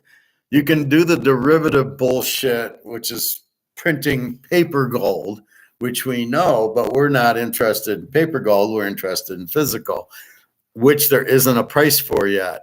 So you're looking at the paper gold derivative price, and I'm saying, fuck that. Keep your eye on the physical price, which will come when Russia and BRICS start coming out with gold-backed currency. We also have Russia and Saudi Arabia coming out with gold for oil. So when they sell their oil, they don't want US dollars. They don't want anybody's dollars. They want gold for their oil. What do you think the price of that? Then we're going to start getting physical. So let me go into gold stocks.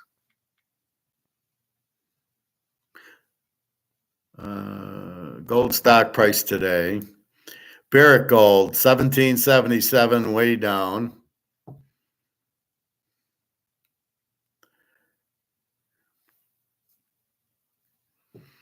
I don't want Barrick Gold. Where's the route? Why is it just Barrick? Let's do Newmont Mining.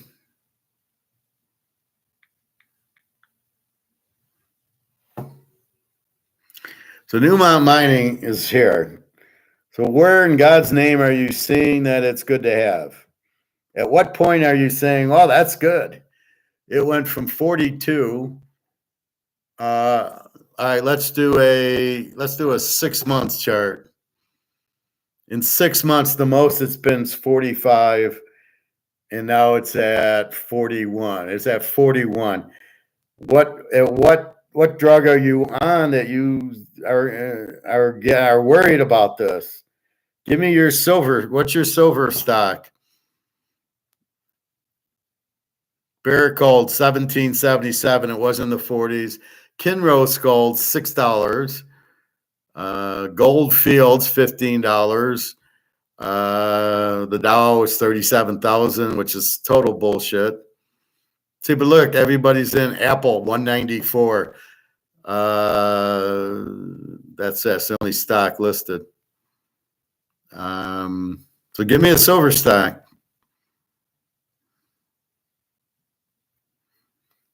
Now I'll just type in silver stock. Silver stock price today. Silver futures COMEX for 6 months. Again, this is COMEX, so that doesn't mean anything. How much is silver stock right now? Let's see.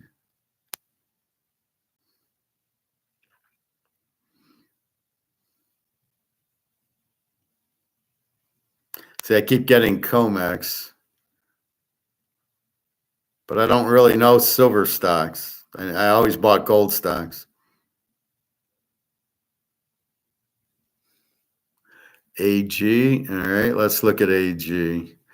Let's rest Luke's stress. $6.10. So what are you gonna do? We look at 6 months.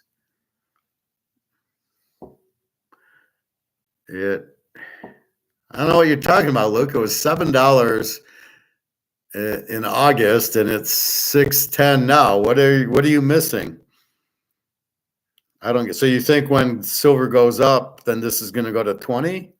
I guarantee you, when silver goes up from 25, it's going to 2,000, and that's a sure thing. This I don't know. So what is your stress over this? Here, Pan American Silver, 1591. Newmont's not really. Hecla Mining Company, $4.90. I don't know what that is. Wheaton Precious Metals is gold, 48.78. And that's it. So what are you worried about? First Majestic open at 646. So what's the worry? What are you losing out on? You can't lose on the physical. You can only lose on the stock. So when the foreigners sell their $90 trillion because they now realize the dollar is worthless, they're dumping all their stocks. It's going to be a dump. These are going to get hit. This is, I don't know where it's going to. It's at $6. Where I don't know. It's at 6.10. Where's it going to go to $2? So you're dicking around with penny stocks, and you think it's going to go 10 times, but you're not sure. See, here's the thing you're missing. What are stocks? They're an auction. They're like eBay, right? So what do you buy? You buy what the auction says. Everybody's in Apple. Everybody's in Microsoft. That's what the auction's saying. So when you go to buy a stock, what are you choosing? So when gold and silver, so when the market collapses, are you even going to go into the market, or are you going to say, fuck it, I need gold and silver? Maybe you go into gold and silver stock, but I think you're going to go into gold and silver. And the only reason you're not is because gold's going to be 20,000 an ounce and silver 1,000. You're going to say, well, fuck that. Oh, I can buy the silver stock at $6. So maybe you go into that, but you're not owning the physical, which is what you want, is the physical. So the demand, the auction to go into stocks. So you got an auction. Do I want to buy my Canadian Club 12 or my Mahomes car? What do I want to buy? I can choose what I want to buy. Or my gold coin. Do I want to buy the gold coin, which I know can't get hurt? And that's really, it's all an auction. And you're really like going around going, what do I buy? And so that's what everybody is. But once the Titanic sinks and the market crashes, are you going to want to get into the stock market when it just fell from 37,000 to 5,000 because everybody pulled their stocks? Is that where you're going to want to go into? Probably not. You're not going into bonds because the dollar's gone, which is going to leave you gold and silver. See, so now in the world of what ad do I buy? A Picasso? Do I buy a Rolex? Do I buy the Mantle card?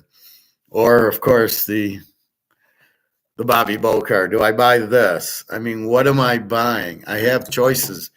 I have assets that I can buy.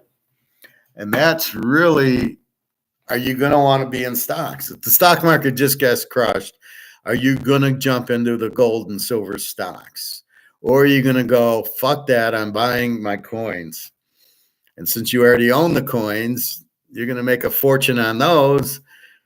The stocks, I don't know if they're going to come back, because after they get hammered, it's like betting on Philadelphia. Well, they just lost 3 games in a row. Do I really want to bet on Philadelphia? And Matt Patricia's the defensive coordinator. There's no fucking way I'm betting on Philly. Now I can bet the over, but I can't bet Philly in this situation. And that's really what you maybe should bet Philly, because they've lost 3 in a row and they're playing Danny DeVito and Matt Patricia. So, they probably will kill them. But that's really, you watch Philly lose 3 in a row. Do you really want to bet them? And that's the same thing with the stock. As the market drops, do I really want to get into the stock market? Newmont Mining's at 10. Do I really want to get into it? Maybe I just want to buy gold and silver coins and just wait on that. But these are for the advanced people. Most people are fucking clueless, don't understand any of what we're talking about. Bobby, silver is at 20. That's COMEX, Bobby. That's paper gold. That's paper, Bobby. You're giving us paper. It's physical in the ground with many of them. I get it. I get they own the inventory. But you're not buying the inventory, you're buying the stock. And if you're buying the stock, is there going to be a lot of people wanting to own the stock when the market just crashed? And don't kid yourself, the market's going to crash, because it's all bullshit right now. It shouldn't be anywhere near that. Don't tell me inflation's 2% or 3% when it's at 20, probably more. They conveniently leave food and energy out of it, and probably anything else. And they don't even do it right, because they do it by cost or by price. That's not how you measure inflation. So there's a lot of problems. But the last thing you want to do is, if somebody's on a 3-game losing streak, is to bet them. And if the stocks get crushed, the last thing you want to do is bet the stock. Go on with the stock. You don't want to. There'll be no aggression to buy the stocks, is my point. Once you see it collapse, nobody's going to be buying it. So you're much better off in the coins, because the coins have one way to go. The central banks are buying coins. The Chinese and the Russians are buying bars. They're buying physical gold and silver. So you got to understand that. China has 60,000 tons of gold. I doubt they have $1 trillion in gold stock. Obviously, they don't, or they wouldn't be so cheap. Majestic wouldn't be $6.10 if Putin had 5 million shares of it, right? So I don't believe that the gold stocks are the way to go, because I don't think you'll get the demand when the market crashes. It's going to crash, because when people realize the dollar's worthless, and all the foreigners who have U.S. stocks for safety are going to realize the dollar's gone, they're going to get the fuck out of it. And that's when it collapses. And so, you want to buy a gold stock? You want to buy Newmont Mining? And you're like, I don't want to touch it. There won't be a big demand, except for Warren Buffett will probably want to get in the gold, into the buying the dips like these idiots do. So I don't think you made any mistakes, Luke. If anything, you made yourself a lot of money, because we're in early. We've just hit the iceberg and we're in.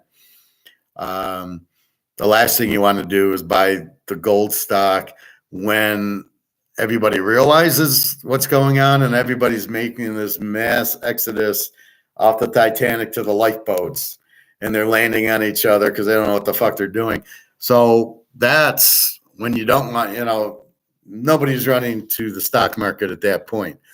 They're going to run for safety, and they're going to run for gold and silver, because once the prices start going, people will realize they've been made off, and then they will start buying the gold and silver.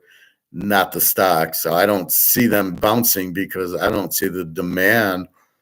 Who the fuck wants to buy it? They're all going to be in gold and silver coins. Crypto, yeah.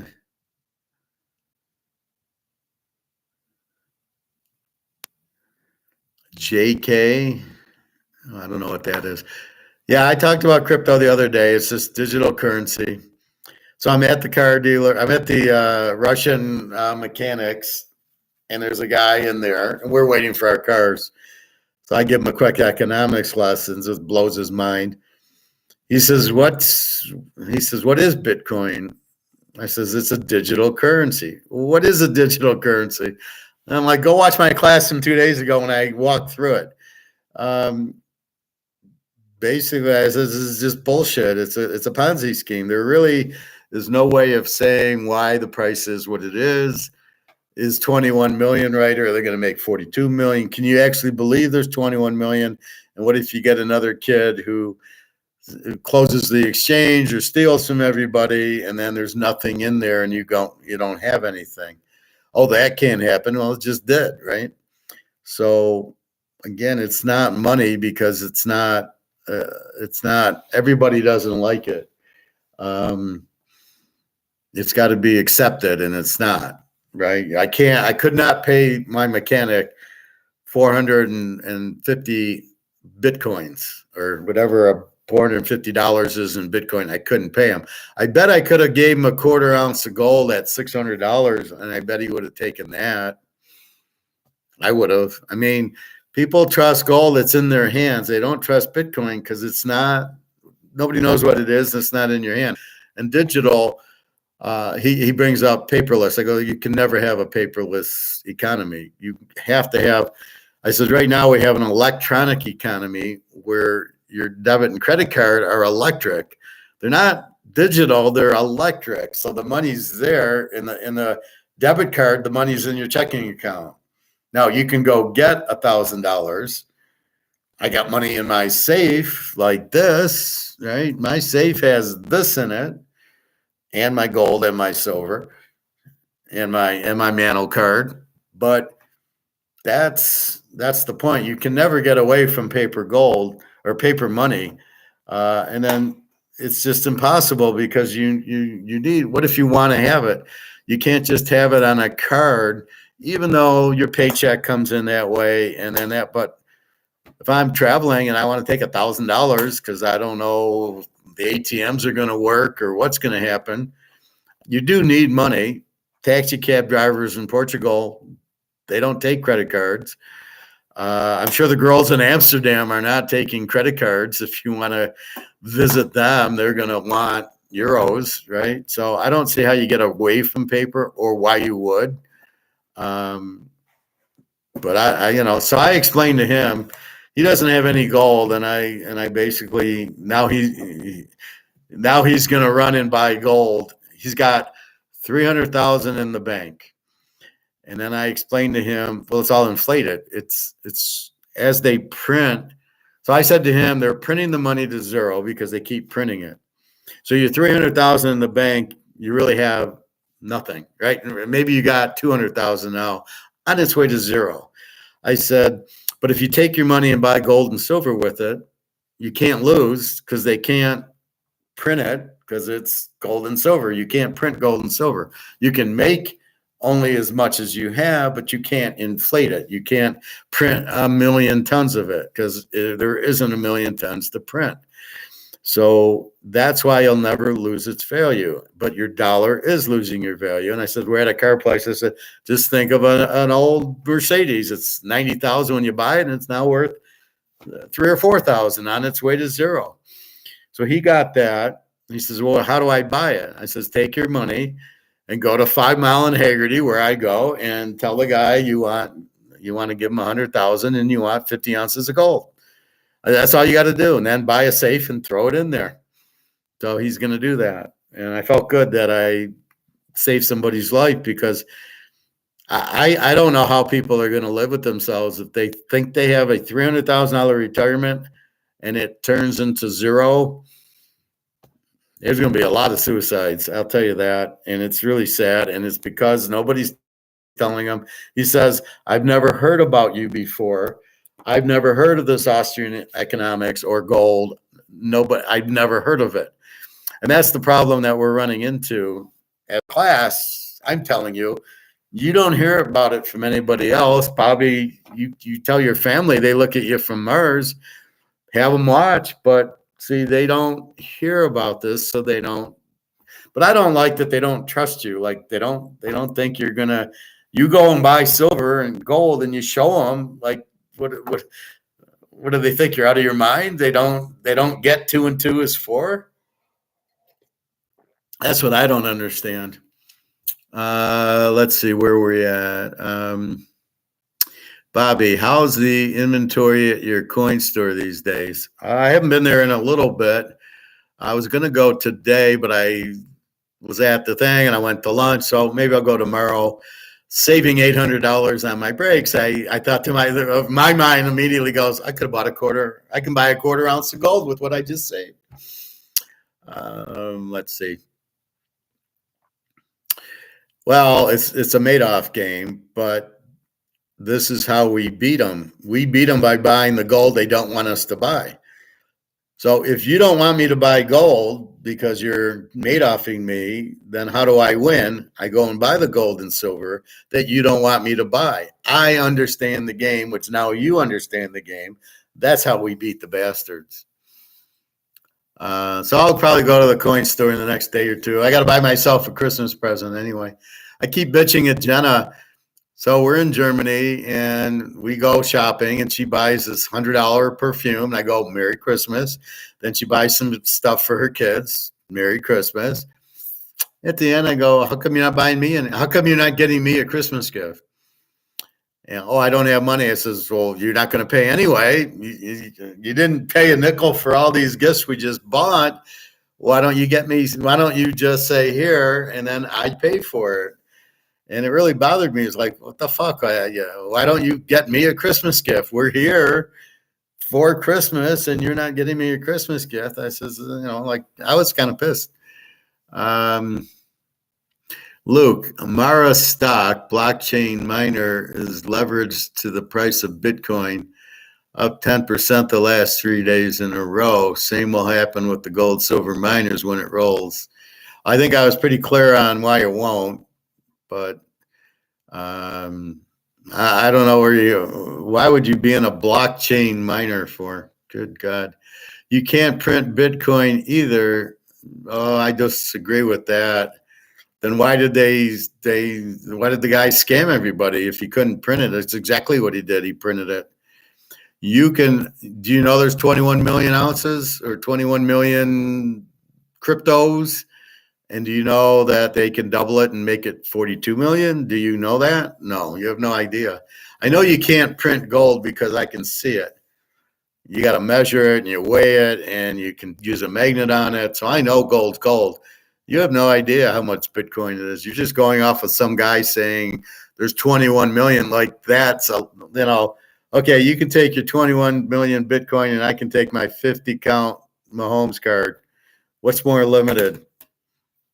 Seriously, you can't. Okay, we're going into a digital age. Gold will need to become. No, it won't be digitalized. It'll never be digitalized. You can't digitalize gold because the beauty of gold is it's physical, out of the ground. You can't digitalize it. We don't want it digitalized because then you lose control of it. You want it the way it is. I want to hold that coin. This is not a digital age. There's a lot of computers and a lot of corruption and a lot of Madoffs and a lot of scams and all that stuff. But gold, you can't digitalize it. What do you mean digitalize it? How can you digitalize it? I mean, come on, Luke, that's impossible. Bobby, I think Bitcoin can definitely be a money maker, but it's get in for a year or two and cash out during bull cycle. The mistake people make is leaving it as a long-term safety. The mistake people make is believing that they understand how the price is done and that that they think everybody's going to jump into it. The mistake they make is it is not digital gold. It is not money. You can't, it is not accepted. I can't use it at Target. It is just a computer program. I mean, it's nothing. It's a scam that they're getting people to buy it, hoping you get rich. It's a Ponzi scheme. So if you don't understand that it's a Madoff thing, you're not going to win at it. And it's like craps. I explained craps to you. Craps are good until the 7 comes. So if you go to a crap table and you play the 6, 8, 9 and the point's 5 and the 6, 8, 9 hit a couple times, you've made money. The 7 comes and all the 6, 8, 9 money you have out there, you lose. So unless you pull that 6, 8, 9 after you hit the numbers 4 or 5 times, made some money and then pulled it, now when the 7 comes, you don't lose anything. You're going to lose in craps most of the time because you won't pull your money and the 7 is going to come. It has to, and then you lose everything on the pass line and all the numbers unless you play don't pass or you actually bet on the 7, which is a 1-roll bet. So you can play the don't 10 and play 100 to win 50 and wait for the 7 to come. So you could play craps that way, but basically you're going to 7 out, and basically Bitcoin, you're playing with the mafia. Do you really want to play with the mafia?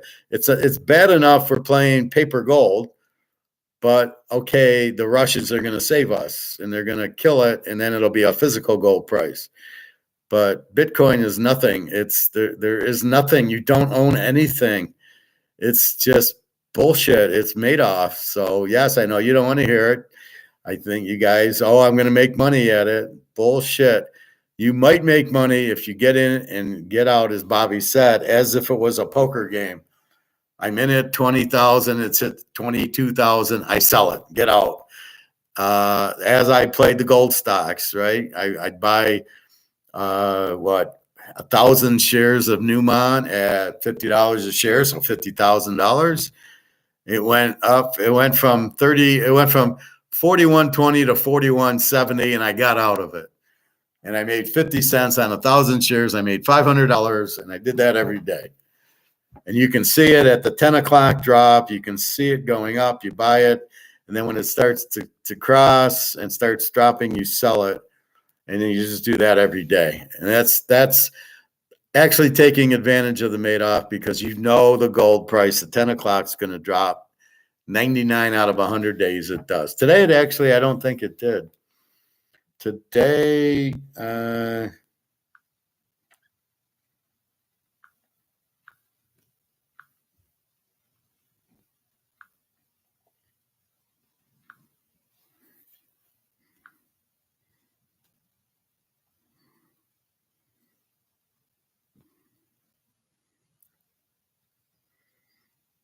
$10 o'clock was pretty much a break even. Didn't really do that normal drop. It did a little drop. Did a drop at 2 o'clock till 5 o'clock. It dropped, but it ended at, it was only a few dollars. So it's 20.32 right now, gold. But basically, that's a Ponzi scheme too. The whole gold price dropping at 10 o'clock for London every day. I mean, what's that about? So most of the things, it's a Ponzi scheme. You've got to understand it's manipulated by the mafia, and the only way to win is get in and get out. You hit 3 or 4 numbers at the crap table, pull your money down. Here comes the 7, and then start the next one with a few numbers. It's the only way you can win there. Poker, same thing. I get up a few $100. I play $300, 1-2, no limit. I get my trip 7s against the aces. I win a $200 or $300 pot. Goodbye. It was nice playing with you.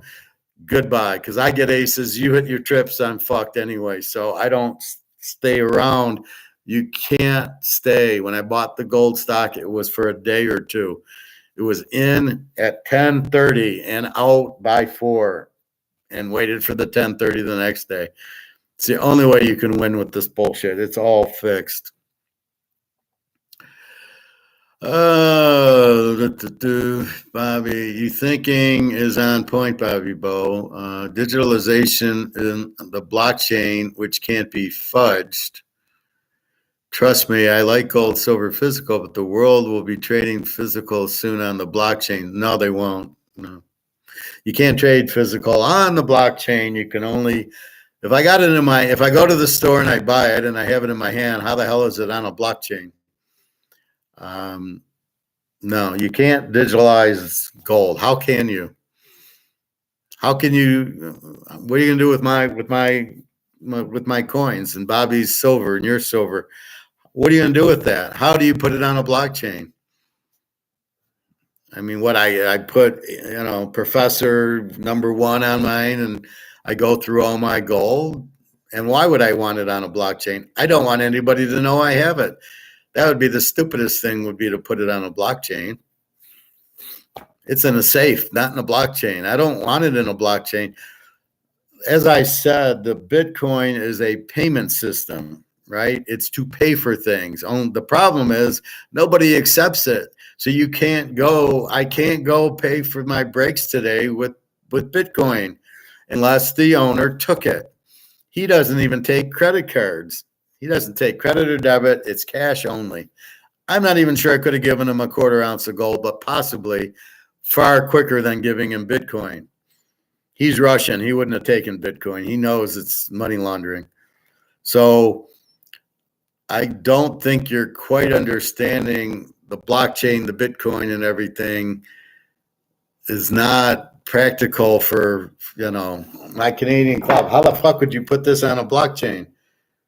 Right? How would you put this on a blockchain? Okay, I got this. It's now worth $10,000. How the fuck and why the fuck would I put it on a blockchain? Please explain that to me, because I have no idea how or why I'd want to put it on a blockchain.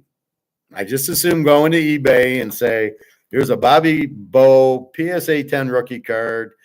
It's worth $5,000 on eBay, and I get it there. Why would I want to go digital? Why would I want? I don't see the need. It's like electric cars. What is the point?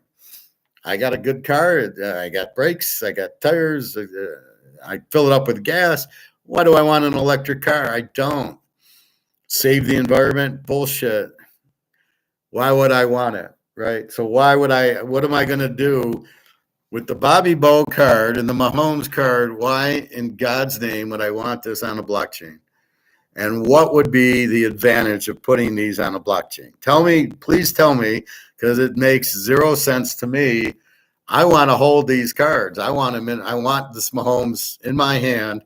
And then when I get it graded, then I want to put it on eBay and let the buyer buy it. And then I get money. I don't see or understand why I don't want that. What is so special about a blockchain? To me, it's a bunch of bullshit that can be obviously controlled by that Sam Laker guy, Sam Wiseman or whatever the hell he was, who stole everybody's money. So it's corrupt. It's a Ponzi scheme. Why do I want to be in a Ponzi scheme? Why do you want to be in a Ponzi scheme? I really don't understand that, Luke.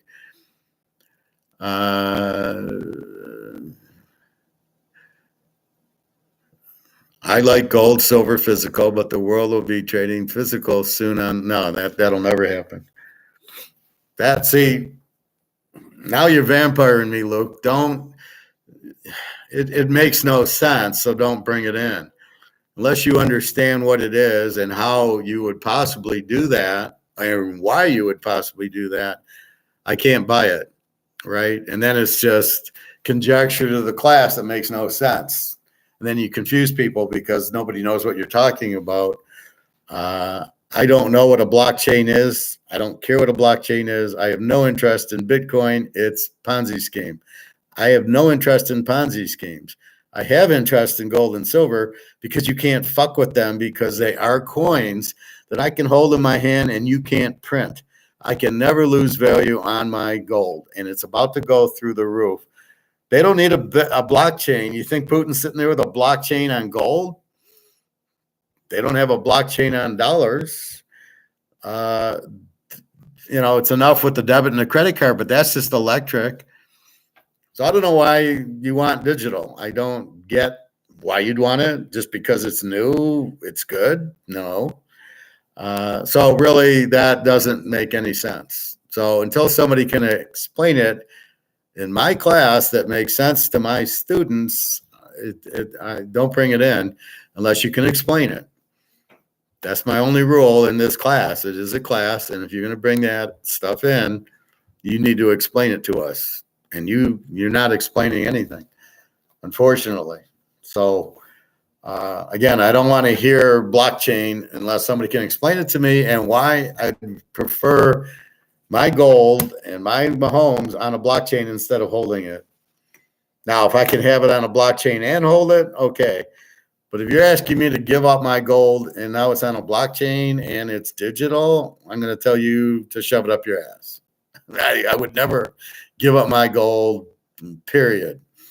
That's the sacred cow. That does not leave my hands. That does not leave the safe. That is never going anywhere because it's always going to have a huge value. And the only thing that happens on a blockchain is he steals it or they lose it. And then, you don't have gold anymore. Yeah. Okay. Yeah. That's what I want. A blockchain for that. So it's not about trusting you, Luke. It's about explaining, the world will be trading physical soon on the blockchain and you can't explain it. Okay. Sorry, Luke. If you're going to make those comments, you need to explain it because it makes no sense. Anyway, so as we know, the reason gold works is because you cannot inflate it. That's why the dollar's going out, because the dollar is being inflated, which means they're inflating the supply of the money. They keep printing more and more, and it's going out. They will never have a CBDC, digital currency, because you need paper money. There's no point in a digital currency. It makes no sense. You can't keep track of it. It'll never work. So I don't get the argument at all. But right now it's going to zero, and when it hits zero gold, everybody will be in gold. The other countries will get out of the dollar, and the central banks are buying gold now. They don't want to hold dollars, so it's very soon. The dollar is worthless. Everybody dumps it. The stock market crashes. Housing market crashes. The bonds crash. Everybody's in the gold, and it goes through the roof. So that is a very simple to follow, logical step of what's about to happen.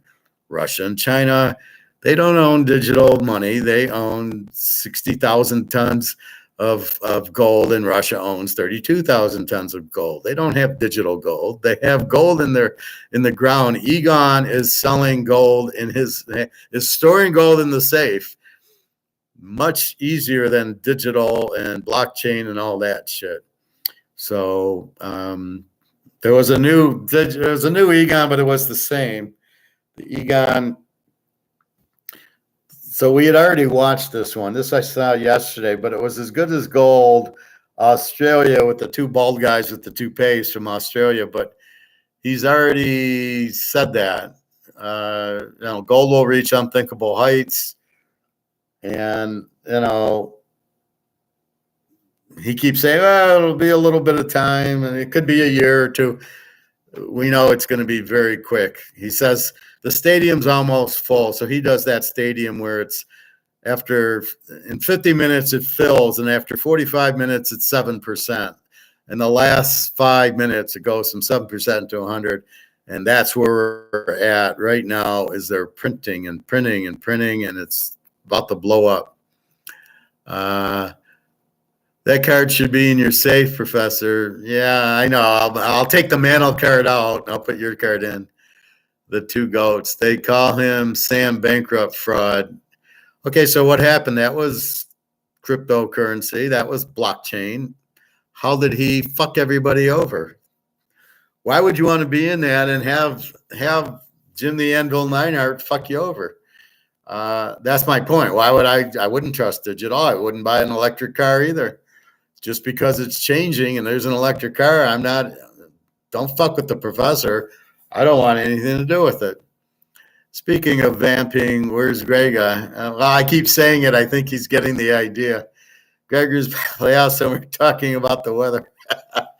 Yeah, he's probably, instead of like we all talk gold and like try to get you to buy gold, he's out there going, yeah, the sun's blue and the sky is green. I saw my girl today, Julia, the one I gave the 10 ounces of silver to. So we had a nice talk. And I says, it's almost there. It's almost over. And then I told her how I got fucked in Germany where my 200 euros cost me 230 US dollars to buy 200 euros out of the ATM. I says, nobody wants dollars. And then you look at, then I told her, and then she says to me, well, you should get this food. It's like 25 pounds of tons of food or pounds of food or whatever. Or no, it's like 5, but it lasts you 25 years on Amazon. It's all freeze dried. And I go, well, how do I eat it? Like, what do I add water or cook it or what? And I think she said add water to it. And then I said, but what if there's no water? I can't do it. And then we got it down to the point where there'll be no grocery stores. And I'm saying, she says the food will last me a month. I said, then what do I said, what are you kidding me? So she's cool. She gets it. She's one of us. And she just, like her dad does it. So she probably looks at me like her father. Very pretty girl, lifeguard, but she's finishing up her, like, I don't know, one of these physical therapist type of degrees. And then she's going to go work for a hospital for 6 weeks or something. And then she'll be a physical therapist or whatever, in that field. So it's just funny how, so when I see her, we're talking and we're in our one little world where as much gold and silver as we can buy and everybody else is out. But I was really happy. I helped the guy at the garage getting my brakes done. And this guy, I saved and $300,000. I go, it's all worthless. So, okay, let's say it's digital. How do you save if it's 300,000 in digital dollars? You can't, because you can still inflate it. How do you create these dollars out of thin air? What are you going to do with gold? How in the world can you have digital gold? Where are you going to get the gold? People are going to give you their gold ounces. Russia's going to give you 40,000 tons of their gold and to digitalize it. Are you out of your mind? In China was 60,000 tons. Yeah. How long is it going to take to make them digital? Are you kidding me? Oh my God. That is just, that's unbelievable. I'm sorry, Luke. That's just nuts. You can do things that aren't real, like Bitcoin. It's not real. There is no Bitcoins. So you can digitalize them and try to sell them as digital gold and digital currency. It's a payment system. It's PayPal, basically. That's all it is when I read the description to everybody, it was a digital payment system. The problem is nobody wants it because nobody knows the value. You can't buy a car with it. I couldn't pay for my brakes with it. I can't go to Kroger's with it. So what is the payment system of? Oh, it's buying drugs from the drug lord. I mean, that's what to me Bitcoin is. It's a joke. I mean, it's not. If you think that's a good system, you need a lot more classwork. It's not. No offense, Luke. I like you. You're a nice guy, but that's not good thinking. And oh, well, that's where we're going. No, that's not where we're going. That's where the scammers are taking you. They want to fuck with you and your Bitcoin. So you buy it thinking it'll go up. And then you're going to get Sam the bankrupt Anvil Neinhardt to fuck you over. I mean, how did that happen? Oh, it's such a trusted thing that he fucked $16 billion. And you want me to trust that when I have gold in my safe? And you want me to give up my gold to put it digitally? And you can't name one advantage I would have with it. It's a payment system, right? So if I wanted to put it on PayPal, and have money on PayPal, why don't I just put money in PayPal? Why do I want to take my gold and digitalize it? There's no advantage of digital. There's no advantage of taking my gold and putting it digital, or my money, or my Bobby card, or my Mahomes card, or my Mantle card. There is no advantage of making it digital. I don't know what digital really is, but I don't know any advantage of putting money into a digital account from real money. So putting gold into digital, there is no advantage to it. There's a huge disadvantage because the Sam bankrupt guy can come in and steal it, where he can't come in and steal from my safe, right? And if it's in my pocket and I'm flying to Egon in Switzerland, and I give Egon and he gives me $50,000 an ounce, I don't have any problem. Now maybe he pays me in digital dollars for my physical gold. Maybe that's where you're going with it. I don't know, but that's it. So let's hear a little bit more of Egon. I think at the 20-minute mark, it got interesting.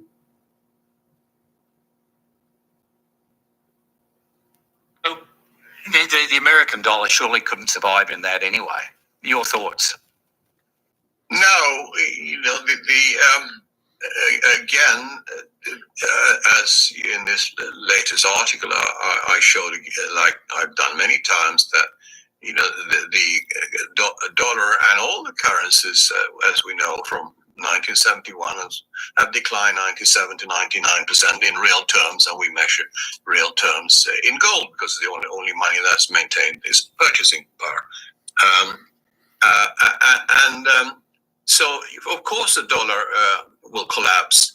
But the colleague of mine with somebody who well known, also Brent Johnson, who has this dollar milkshake theory about the dollar going up first because of such a high demand for the dollar, basically, and everybody and I'm arguing that it doesn't matter if the dollar are measured in the dollar index.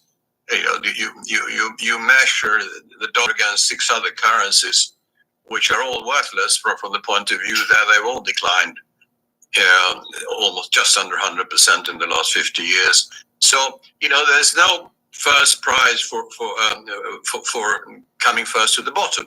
And so it doesn't really matter if the dollar falls first, or if the euro or the yen falls first to the bottom, because they're all going to do it, and they all can't do it at the same time. So it'll take turns. So the argument shouldn't really be about the dollar. It should be about the collapse of the currencies in real terms, and we know that's inevitable. And as I said, that is now going to accelerate, and this is why. Gold that we both understand well as a protection against what's happening in the world. Gold is now starting the next phase of acceleration. Fortunately, it doesn't just happen massively in a brief period of time, but it is going to be a gradual strengthening of gold and the other precious metals now in the next few years. It's not going to save the world, but at least the ones who hold gold will save themselves. Yeah. So all the currencies are worthless, and gold's the only one that never loses its purchasing power because you can't inflate it. You can't print it. Why the fuck would I want it digitalized? Makes no sense. There goes Igor. Yeah. He's the man, but that's exactly what I tell you. It's the same thing that this is why we're in gold, because there's no currency to go to, right? The U.S. is gone. All these currencies are gone. They don't have a value. They're all worthless. So your only option is A, to get out of the dollar as it goes to zero, and B, to go into gold because it's the only safe haven you can get into. So again, that's why I'm telling you what to do, to where to go. Luke keeps bringing up Bitcoin. He keeps bringing up these stocks, and it's like, forget about it. It's buy the fucking coin, buy the bar, buy a ton if you can afford. Bobby you can probably afford one of those 1 ton blocks you can buy from Putin, I think. That's it. Why do we keep getting off base? Oh, we'll have digital gold. Who the fuck wants it? Oh, we'll have stocks. Who the fuck wants it? Just buy the gold coins and that's it. It's a very simple thing. Buy the gold coin and put them in your safe and just wait until it goes from 2,000 an ounce to 50,000 an ounce. It's not that hard to understand. Why do you're going to make more? So wait, your $2,000 an ounce gold goes to 50,000 an ounce, but you want to be sitting in stocks hoping they go up to what, 60,000 an ounce? And what's your risk on the stock not going up? Because once the market crashes, because all the dollars are worthless, that people are going to want to buy stock. Who the fuck wants to buy stock when the market crashes? Nobody. Who's going to want to buy the dollar when the dollar crashes? This goes to zero. You're going to want to buy dollars? Hell no. You're going to be in the coins and the bars and the big James Bond bonds, gold bars. That's what you're going to want to be in. That's it. Nobody's going to trust the stock market again. Nobody's going to trust the bonds, and nobody's going to trust the banks, and nobody's going to trust the dollar. So if the next dollar is not gold back, it'll last 2 weeks. If you want to come out with digital dollars, nobody's going to want it if it ain't backed by gold. And if you can figure out a way to back digital dollars by gold, and you're not using my gold for it, then you tell me. But there's no, that would be the only way. Otherwise, the dollar's gone. And you better back it by gold to have anybody interested in it at all. Are you going to watch Mark McGuire on Friday, or have you given up on him and his guest? I won't watch the guest unless it's Alligator or Egon. The guests are just too stupid. But I watched it last week. I learned very little from it. Again, he's casinoing and lockstep and all the other shit he says that he keeps saying. Egon even said, I know I keep repeating myself. I sent that comment in. I go, Egon, you keep saying the same thing over and over. That's where he said it from. But he doesn't update us on COMEX blowing up. He keeps saying gold's the place to be. The dollar's down 99%. It's going out. Gold will go, but it'll take a little bit of time because he's trying to hedge about saying in 6 months. I got more balls when I think in 6 months our goal will be much, much higher because of Putin taking over BRICS in January. When that happens, Katie barred the door, because as soon as the gold-backed currency comes out, there goes the dollar, and everybody, all the gold they need for the gold-backed currency is going to make the gold go through the roof. And the thing with gold is, again, you've got to get it out of the paper, out of the derivatives. That's one problem you have. And the second problem is nobody will want the dollar. So right now, people can't get rid of the dollar. So you're in Brazil and you don't want the dollar. There's no other currency to put it into. That's the problem. But once there's a gold-backed currency to get out of the dollar in Brazil and buy this BRICS gold-backed currency, that's where everybody's going to do it. I don't want the dollar. I can buy the BRICS. It's gold. It's backed by gold, so I don't trust Russia and China. I don't need to. It's gold, and that's it. And that's the ball game. And because they're going to have BRICS for 80 countries, the price of gold will be 40, 50,000 an ounce because they can't keep it at 2,000. There's too many people. They can't print enough dollars at 2,000, so they can raise the price to 20 or 30. And that will be the price of gold, so they can print enough bills for the whole fucking world, because nobody's going to be in the U.S. dollar. And the U.S. dollar is already collapsed. It's already worthless. And this is what I'm saying. So I think I saved the guy's life at my brake shop place. He was so happy. He's like, he called me Professor.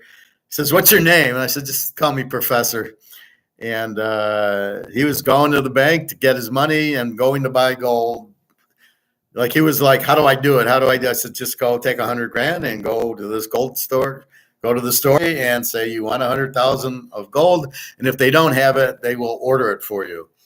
And within a week, you'll have all your 100,000. Then you do it again and again. The problem's going to be taking the 100 grand out of your bank. They're not going to give it to you. They're going to say, why? No, I don't have it to give it to you. Because keep in mind, the bank doesn't have your money. So, Bobby, you got $1 million from the Mets in your bank. How the fuck do you get it out? Because the bank you go to is not going to give it to you. So if I was you, I would tell the Mets, just send me, well, you ask for gold, they wouldn't do it. But once it hits the account, how do you get it out?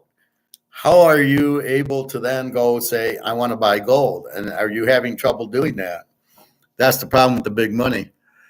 Do you think Egon has been vamping us? No, he's telling us what he thinks. He just keeps saying, he doesn't update it. Me, I update it. It's BRICS. It's Putin's going to do it in January. So I tell the same story that the dollar's worthless and gold's the only safe haven. When you guys digitalize me or you talk baseball cards or other assets, I play along with that. I can do that, right? I can stay in the game there. But there's not a lot of different story you can tell. The dollar's going out. Gold and silver is the only chance we have to survive. There is no other way out. It's the Titanic. So I can be creative and come up with Titanic or other things, and let's go to Switzerland and stuff. But there's not a whole, we're just waiting. We know what's going to happen. We know the dollar's out. We know gold, 30, 40,000 an ounce. We know that's what's going to happen. But the frustrating part is the U.S. is trying to stop it because they don't want to get out of the dollar, because when you own $10 trillion, you don't want it to be worthless. Why they're not buying gold is beyond me. But between the debt and the printing and printing the interest of the debt, they got to print $1 trillion to pay the interest. Well, when you print $1 trillion, it's not worth $1 trillion. It's worth 800 billion now, because you've inflated even more, makes it even worth less. So you've got to print $1.4 trillion to get the trillion out of it. The next time you got to do $1.7 trillion to get the trillion out of it, because as you keep printing, you turn it into Dunro's Reggie Jackson card worth $1 because you printed too many of them. However, you're okay here. You've only made 50 of them. So why did they number them 50? Because that will keep the value and get people to buy them. And that's why I bought it. I paid $50 for that card because I saw it was a 50 count. I looked at condition. It's gem mint. I said, fine, I'll take it for $50, which I, again, took advantage of some idiot who didn't know what he had. And I said, fine. Now, I didn't cheat him. What do you want? $50? Here you go. So I was honest with him. But there was no reason for me to tell him that the card's worth $5,000 and I'm buying it for 50. That he should know better when you're selling it, but not to cheat. But anyway, that's kind of where it's at. Is here goes gold, because nobody wants to get the dollar. So all these central banks are buying gold because they don't want to be in the dollar, which is forcing demand up, which should force the price up, which is why I'm like, okay, the paper price can stay low, but we know the physical price is going up because they're all the central banks are buying the physical. So we know the physical, which doesn't really have a price, is going up because the demand, and in economics, the more people that want this card, the higher the price because of demand. The more demand, the higher the price, because 20 people want it, so they're going to force the price up. So we know that's what's going on. But I don't think he's a little. I think Mark McGuire's vampiring us more. And Alligator, I don't know what he's doing. He's off on his own little world. Sometimes I don't think he's an Austrian. I get a little bit worried about him, but I know what I know, so I'm not really worried about all three of those guys. I know, like I said, I got Daria telling me when Putin's coming out with gold-backed currency for the Russians, he'll have to tell his people. She'll know about it. She'll tell us, and then I'll tell you. And that's really that's what I'm more counting on than Alligator and Egon. Although Egon, this is the same video he did 3 weeks ago on As Good as Gold Gets, and it was the same fucking video. I'm like, Jesus Christ. So anyway, been watching the Stoic videos. Those are really good. There was one I watched. This latest one I watched, People That Just Want to Use You. It's called Attitudes of a Person Who Only Uses You. And it was very interesting. It's only 32 minutes. But basically, they'll ask you for money, or like Carmen, I want money, but she's not interested in you. How's your day? How are you? What's going on with work and the job? And, oh, you got breaks today. There's no interest on you. And then she just is only there when she needs money. And then when she does, when you give her money, she disappears. And there's never this interest from her about you. And her only interest is give me more money, give me more money. That's a person that uses you. That's why I don't talk to Carmen anymore. Jenna's not like that, and Daria's not like that. Daria asks for money, but she's generally interested, I think, and that's why when I meet her, I'll know more.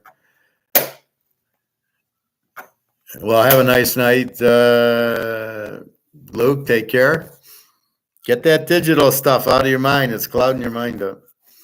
So go enjoy, and yeah, Merry Christmas. I can't believe it's December 20th. We got Christmas in 5 days. I can't believe it. I think Monday is they got 3 NFL games on Christmas. This is ridiculous. So you got a Thursday night game. You got Saturday games, I think. 2 Saturday. You got the full Sunday night, and then you got 3 games on Monday. Holy fuck. So anyway, tomorrow we'll do New Orleans and the Rams. The college bowls, oh my God. Alex sits there and says, oh, well, Frank Harris is only playing the first quarter. Frank Harris didn't play at all yesterday. So when we saw the line go from 12 to 7.5, it's because he was out, and they still won by 20 points. So if you're betting, this is the problem. If you're betting on, you're betting against UTSA, the quarterback for Marshall sucked. So you're betting because Frank Harris isn't playing. You're just the mathematical algorithm guys are betting on Marsh. They're betting against UTSA, and they don't know the UTSA quarterback's pretty good. He played 3 or 4 games when Frank Harris was injured. The Marshall quarterback sucked. He had 0 touchdowns and 6 picks, and UTSA killed him. So why would you bet Marshall? Because the UTSA's quarterback, when the Marshall quarterback wasn't playing, but you already knew it. So this was, again, they're outsmarting themselves, which makes the bowl game. This was an easy, Frank Harris plays, it's an easy UTSA game. I'll tell you, these guys that are sitting out are just, and they sit out like the day of the game. So I can't even really get out there and start making picks.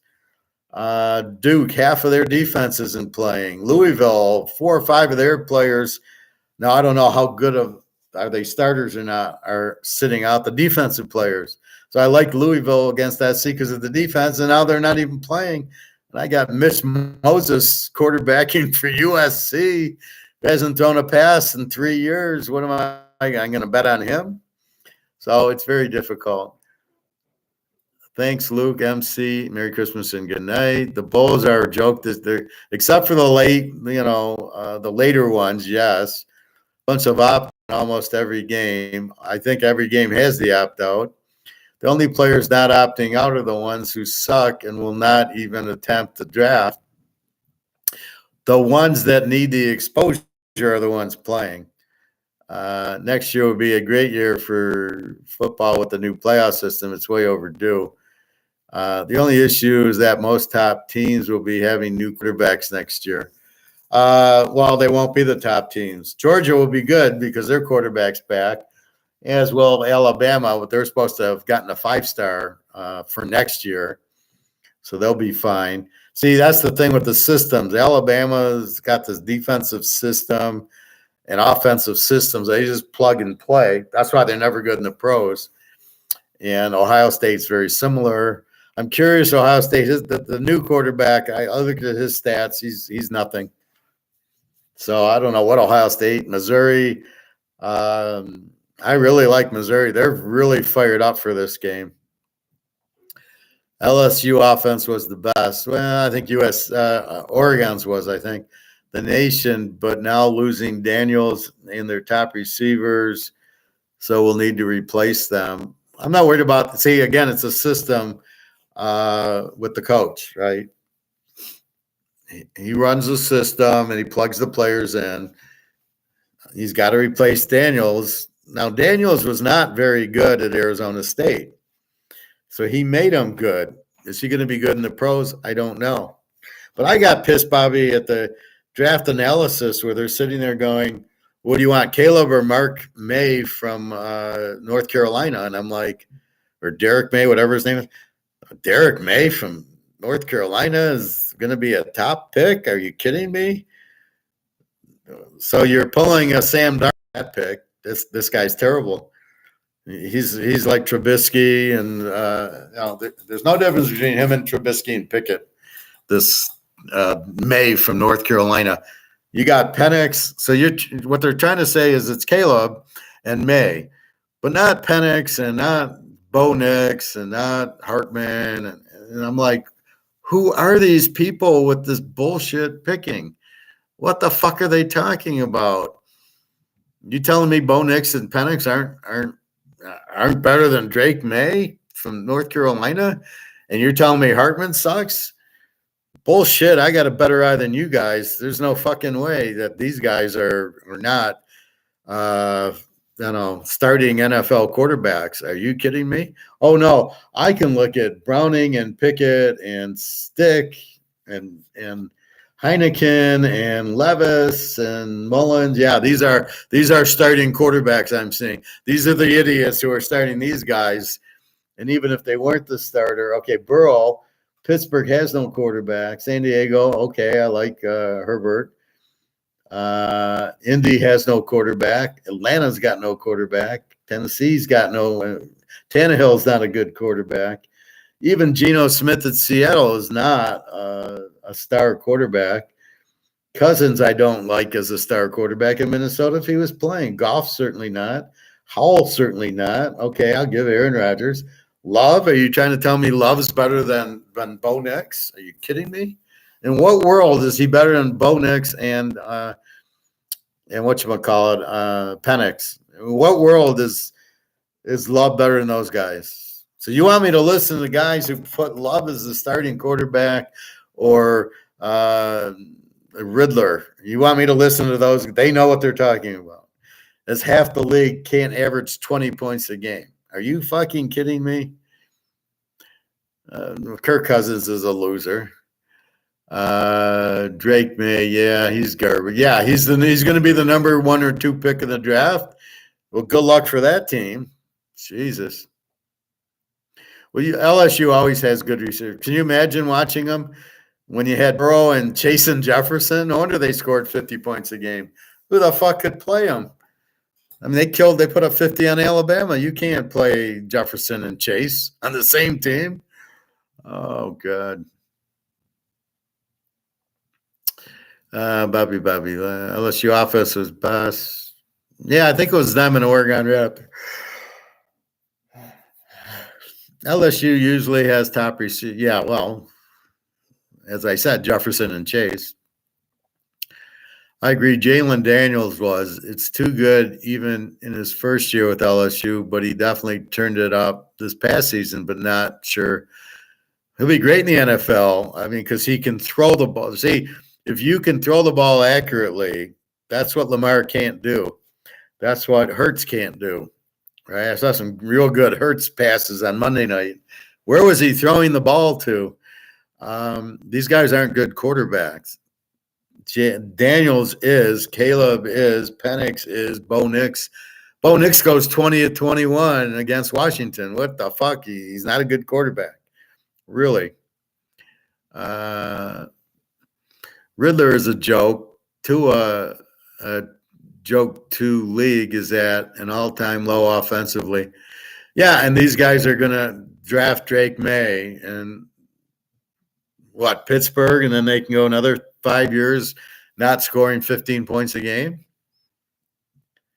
I mean, so the ironic thing is as we look at this, Pittsburgh needs a quarterback. Really, Indy needs a quarterback, but they got Richardson. Atlanta, we know, needs a quarterback. Seattle needs one. Tennessee's got Levis. Detroit has Goff. What are they? They need one, but they won't. Minnesota's got Cousins. Washington needs a quarterback. The Jets, I don't know. They got Aaron Rodgers.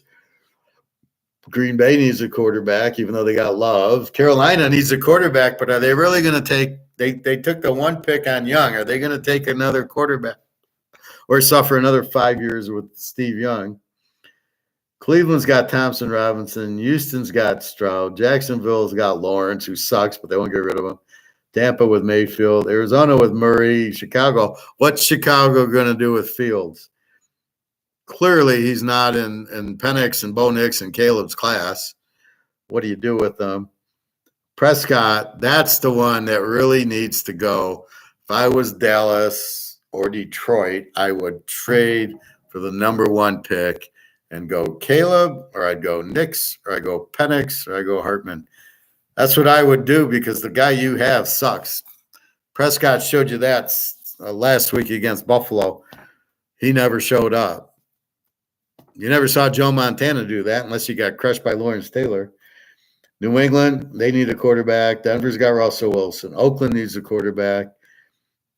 Mahomes. The Giants, what the fuck do the Giants do? They just signed Daniel Jones to a $30 million a year contract.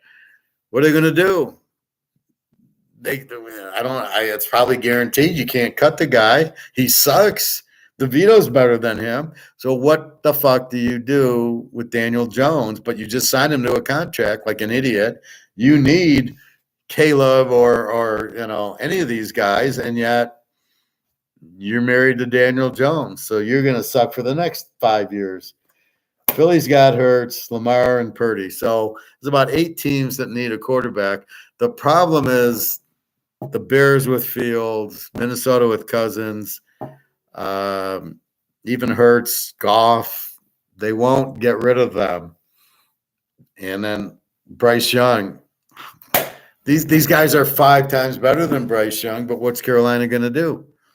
So it's really Green Bay. They need to get rid of Love, but do you think they're going to trade Love to get, you can get Penix. You're gonna keep Love, or you can have Penix. You want to win, or you want to keep losing, and this is the problem. These GMs are so stupid.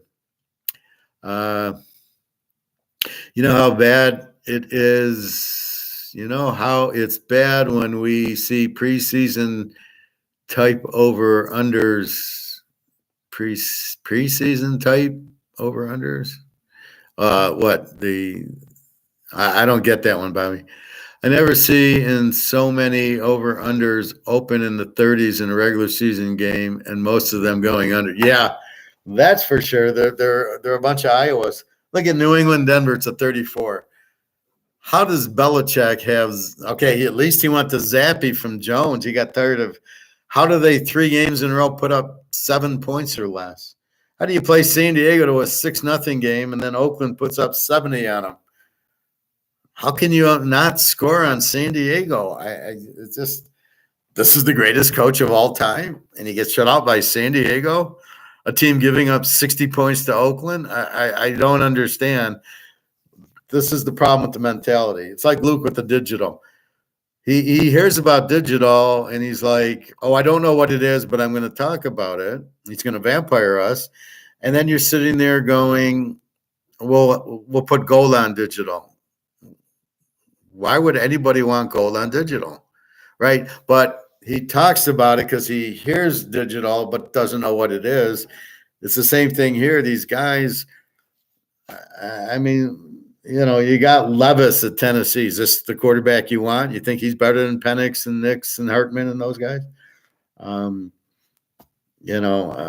at Washington. This is who you decided on? And at what point did you decide this guy was any good? And based on what? So it's me asking him, okay, walk me through digital, which he can't because it's all bullshit. It's a Ponzi. So it's the same thing. Walk me through Fields, the Bears quarterback. Walk me through that. You can't. Yeah, even when Steelers played the Ravens with Ray Lewis and those guys, even those two great defenses had over under around 40 in the new norm. Well, it's bad quarterback play. It's they're not running the ball. They're going for it on fourth down, which is basically making the games low scoring. So if I drive an 8-minute drive from my 20 to your 10 and I go for it on fourth down and I don't get it, it's a turnover. I just fumbled at your 10 and now you got it and you're going to create an under game because you've taken 8 minutes off the clock and now you got the ball at the 10 or 15-yard line. So all these fourth downs are making these games under because instead of kick your field goal and kick off, you're not doing it. Then they've taken the kickoff returns out of the game. So instead of, Gale Sayers taking a kickoff back for a touchdown, or a lot of these Bear guys, you've taken that out of the game. So you've taken points away. It's mostly the fourth down and the kickoffs. That's why these games are so low scoring. So I don't know what they're doing with the fourth downs. Again, still the Lions guy. I'm waiting for him to get fired. What are you doing going for it? It's a letdown. If you don't get it, it's a fumble. The other team's excited and you're let down because you just fumbled. And they don't understand that at all. They just think, well, I'll go for it. And if I don't get it, oh, well, we'll hold them and get the ball. Yeah, bullshit. You're not going to hold them. They're all pumped up now. You just let them off the hook.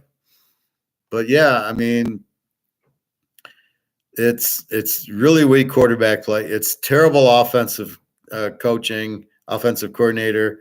It's really terrible defensive coordinator.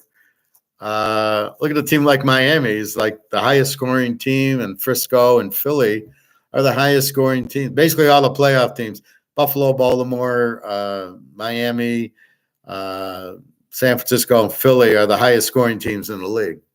Kansas City is not the highest anymore. They barely score because they don't have receivers. So they built this passing offense with Mahomes, and they got Kelsey. How the hell did they not get receivers? How can you miss getting receivers, even free agents? I could pick you up 5 receivers from Texas Tech and Arkansas and Illinois in a heartbeat. Jesus Christ. So it's really ridiculous. The league's unwatchable as far as I'm concerned. Even with the bet on it, there was the game Monday night, the Philly. I didn't even watch it. I just kind of checked in for the score. I had Philly in 3. I had Philly in 3.5, and I just, okay, they're winning. I expected them to win by more, and then they were up 17-13. Then they lose 20-17. I go, I got 3.5. I'm happy. And what a pathetic game that was, 20-17. And I'm watching, who's that quarterback? I'm watching Drew Lock against Hurts, who they finally didn't run the Madoff play. They actually handed the ball off, and the running back got the first down and ran into his own guy, and that got knocked out. But, yeah, it's how I'm picking games. I mean, I've been so hot the last 5-6 weeks. How I picked last week, and I go 8-4, I don't know. It's fucking just magic that I lost the Denver lock. I had the Ram lock, and I had the Kansas City lock, and I had the Philadelphia lock. How the hell I did that, I have no idea. It's my system that I know what to look for that I can do it. But I had, here walking through it, I got about 4 or 5. I might lock a couple. But that's just my skill set. And I guarantee you there's not 10 people in the world that can do what I just did. Even in a teaser or not. I mean, very few could even figure out what I'm doing and more or less use it, right? So when I figure out gold, there's very few people that understand it and can do anything with it. Nobody's going to sit there and buy gold. They don't even understand it. So how are they going to go and buy it? Very few understand it. Even the guy at the garage today didn't. I told him, and he still didn't get it. I just said, go buy gold. Take your money out of the bank, go buy gold, and just shut up and put it in the safe, and that's it, and you'll be fine. So he's going to do it, but he still didn't really understand it. And they don't teach it. So it's even harder when they don't teach it. They want everybody to go broke and rely on the government. Well, guess what? There won't be a government when you kill the money. There won't be a government because the government runs out of money. If you don't have money, how are you you're not going to get paid. You're not going to do anything. That's what happened with the Romans. When they took the gold and silver out of the coins, the Romans, the military quit getting paid. And the Germans got the gold, they invaded because they got the gold. The Romans didn't care because they weren't getting paid, and the Germans took over. The end of the Roman Empire was because of gold. I think it ends everything. For some reason, the people in charge want to print. They don't quite get it. And then they get rid of the gold, and then they go under, and they don't seem to get it's the gold that put you there. Why would you get rid of it? That's the saying, don't kill the goose laying the golden eggs. Because the golden eggs are what makes you or breaks you. If you kill the goose, you're dead. If you keep the goose and keep the golden eggs coming, then you're always number one. And it's such a simple process. But yeah, that's the problem. So if we look at the over-unders, the biggest one we got 46 with LA New Orleans, which I'm not sold on. 43 Buffalo San Diego, with I'm not sold on with Stick. 44 Indy and Atlanta. Atlanta is always a low-scoring game. Seattle, Tennessee's 41. Detroit 46. I agree with. Cleveland, Houston 42. You're pushing it. 44 Arizona, Chicago. I like that because Chicago scored. Here, Dallas, Miami is a 50. And then 46, Baltimore, Frisco, which seems like a high one. So I don't think Vegas has any clue of what they're doing.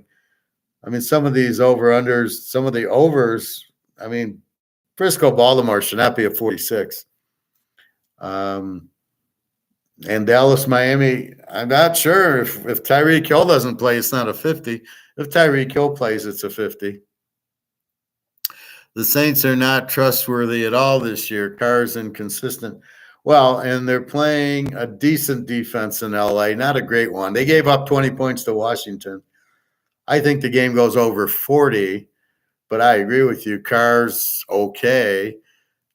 I think Olave's playing. So, with Olave and Kamara, I think they scored 20 points. And I think Stafford gets 20 or more. I think how do you pick the Cincinnati-Pittsburgh game? We got Browning against either Pickett, Rudolph, or Trubisky. How the fuck do you want to trust this Browning guy? He's a nothing. Do you want to trust him? I don't know. It just and why is Philadelphia got Matt Patricia as their defensive coordinator? Did IQ suddenly drop? I mean, what of all the guys you can pick, you're taking Matt Patricia as your defense. You can't go to Georgia and get their secondary coach and make him the defensive coordinator, or go to Iowa and take one of the guys. Give me the linebacker coach. You're going to be our defensive coordinator. Just run the Iowa defense. Run the Iowa State defense. I mean, I don't really get why it's such a difficult thing to that you'd have to go to Matt Patricia. And at what point did he show you he's got a brain in his head? So you got to look for Philly over as much as you can because they're going to score a lot. I don't know what Danny DeVito does. Philadelphia's going to be pissed off. The problem with Patricia, I guess, if big play Slay plays, then I think I might lay the 11. If he doesn't play, it's got to be over. Philly will probably score 40 on the Giants, and they probably score 10. DeVito mistakenly gets a touchdown or throws a pick six or something. But it's funny, he's come back to earth. He had a good game against a weak Green Bay defense, and then he goes to New Orleans and puts up 6. How do you only put up 6 points? Are you kidding me? But that's the problem. You watch him in one game and you think, oh, he's good. And I had that one guy say, oh, yeah, DeVito's the real thing. Yeah, bullshit. He's not the real thing. But, well, name a team that's trustworthy except for San Francisco and Philly. Dallas isn't trustworthy. They got crushed at Buffalo. Maybe the Bears are trustworthy now. Kansas City, you know, they're not going to score and play good defense. Denver, I thought, was trustworthy. They let us down. How'd they lose? How'd they get killed by Detroit? Are you seriously? So Detroit, how trustworthy are they? They score 13 on the Bears and lose to Green Bay and then put up 40 on Denver. I mean, seriously? And you can't say they're at home because they got killed by Green Bay at home and Seattle, and they lost that ball. I mean, it's just insane. It's such a bad league. It's really a terrible league at this point. And the refs, so the refs have gone from calling defensive pass interference to calling offsides and offensive holding every other play. So to me, it's socialist. They're going to say, look, the government's in charge, the referees, penalty. I mean, that's what it is. It's socialism. They're calling ridiculous penalties. Like I said, the roughing the punter on Dallas was a joke. The guy barely touched him. The guy took a dive. The one on Josh Allen where he called for roughing the passer was a joke. He hit him in the chest right after he threw the ball. That wasn't. He didn't hit him in the face mask. So the refs are like stealing the games from the players. You take those two away, it's 3-0, not 14-3, and then you got a game, and then maybe Dallas wins. Although, this is why I'm not a big Dallas fan. Prescott didn't show up. How does he only score 10 points against Buffalo? Are you kidding me? That's ridiculous. Anyway, so that's what we got. We got to be careful with these vampires, Bobby. They come in and they bring up stuff that they don't know about, and it distracts us from our mission. All right, it's 8:00. I am going to have a late dinner. I had Chinese, so I don't need much. I guess I'll have an omelet. I need to run to the grocery store, but I was so tired after picking up Chinese, the breaks and the swimming that I got home and I thought I would not be on so long, and then I'd run to the grocery store for some veggies. But that's right, I have hamburgers I already made, so I got one pita left. I can put the hamburger with the pita and a salad. Okay, that's din. All right, everybody. Now I got avocados. I haven't had a chance to eat them yet because I had the General Chow when I got home. So I didn't eat till like 2:30, so I was pretty hungry. All right. Anything else? Anything else? So if you want to bring stuff into the class, please be able to explain it. I am the teacher. You're welcome, Bobby. I appreciate that. I should be on the normal time. I might go to the coin store tomorrow because the $800 I saved and not going to the dealership for my brakes, I can theoretically buy another half ounce or quarter ounce of gold with it. So we will see. And then I'm hoping to meet Daria in Turkey, waiting for her passport. And as long as she gets it, the next 5 days gives me a week to try to get the ticket and then seeing if she gets the time off work. So I'll try to meet her on the 31st. Otherwise, it'll be the 3rd or 4th, which will be tough because then we'll only have Wednesday, Thursday, Friday, Saturday, and Sunday, I guess, there. So we will see. But hopefully, I'd like to get a week. If I'm going to go to Europe, I'd like to be there a week as opposed to just 4 or 5 days. But whatever I can get. Haven't met her yet in person, so I'm looking forward to that. Regina, we've met 7, 8 times already, so been there, done that with her. Again, yelling at her for not getting me a a Christmas gift with my own money, but still, I kind of get a little bothered by that. It's not stock. You know what I'm watching? I'm watching that She's All That, right? That movie's on Netflix, and it's so unstoic. I can't watch it. I watch everything as stoic now. Like people should do the right thing. And in the movie, the blonde guy who got killed in the car race movie, and then Freddie Prinze Jr., and he's like, "Oh, girl, yeah, we made a bet, and oh yeah, I'll take you to the prom." And I'm like, "What an asshole!" It's so not stoic to knife your friends in the back and do that, and it really bothers me to the point where I can barely watch the movie. It's like, this is ridiculous. Or Rounders, it's so unstoic that Joe Norton guy fucks him over, and then, well, I'm leaving, and you're gonna pay my debt off. Like, fuck, it's your debt. I didn't understand Matt Damon the whole movie. He was like such a fucking idiot in the movie. Oh, I'm the sheriff. If you can't tell who's the sucker, then it's you. And then he can't read the guy eating Oreo cookies, that's his tell.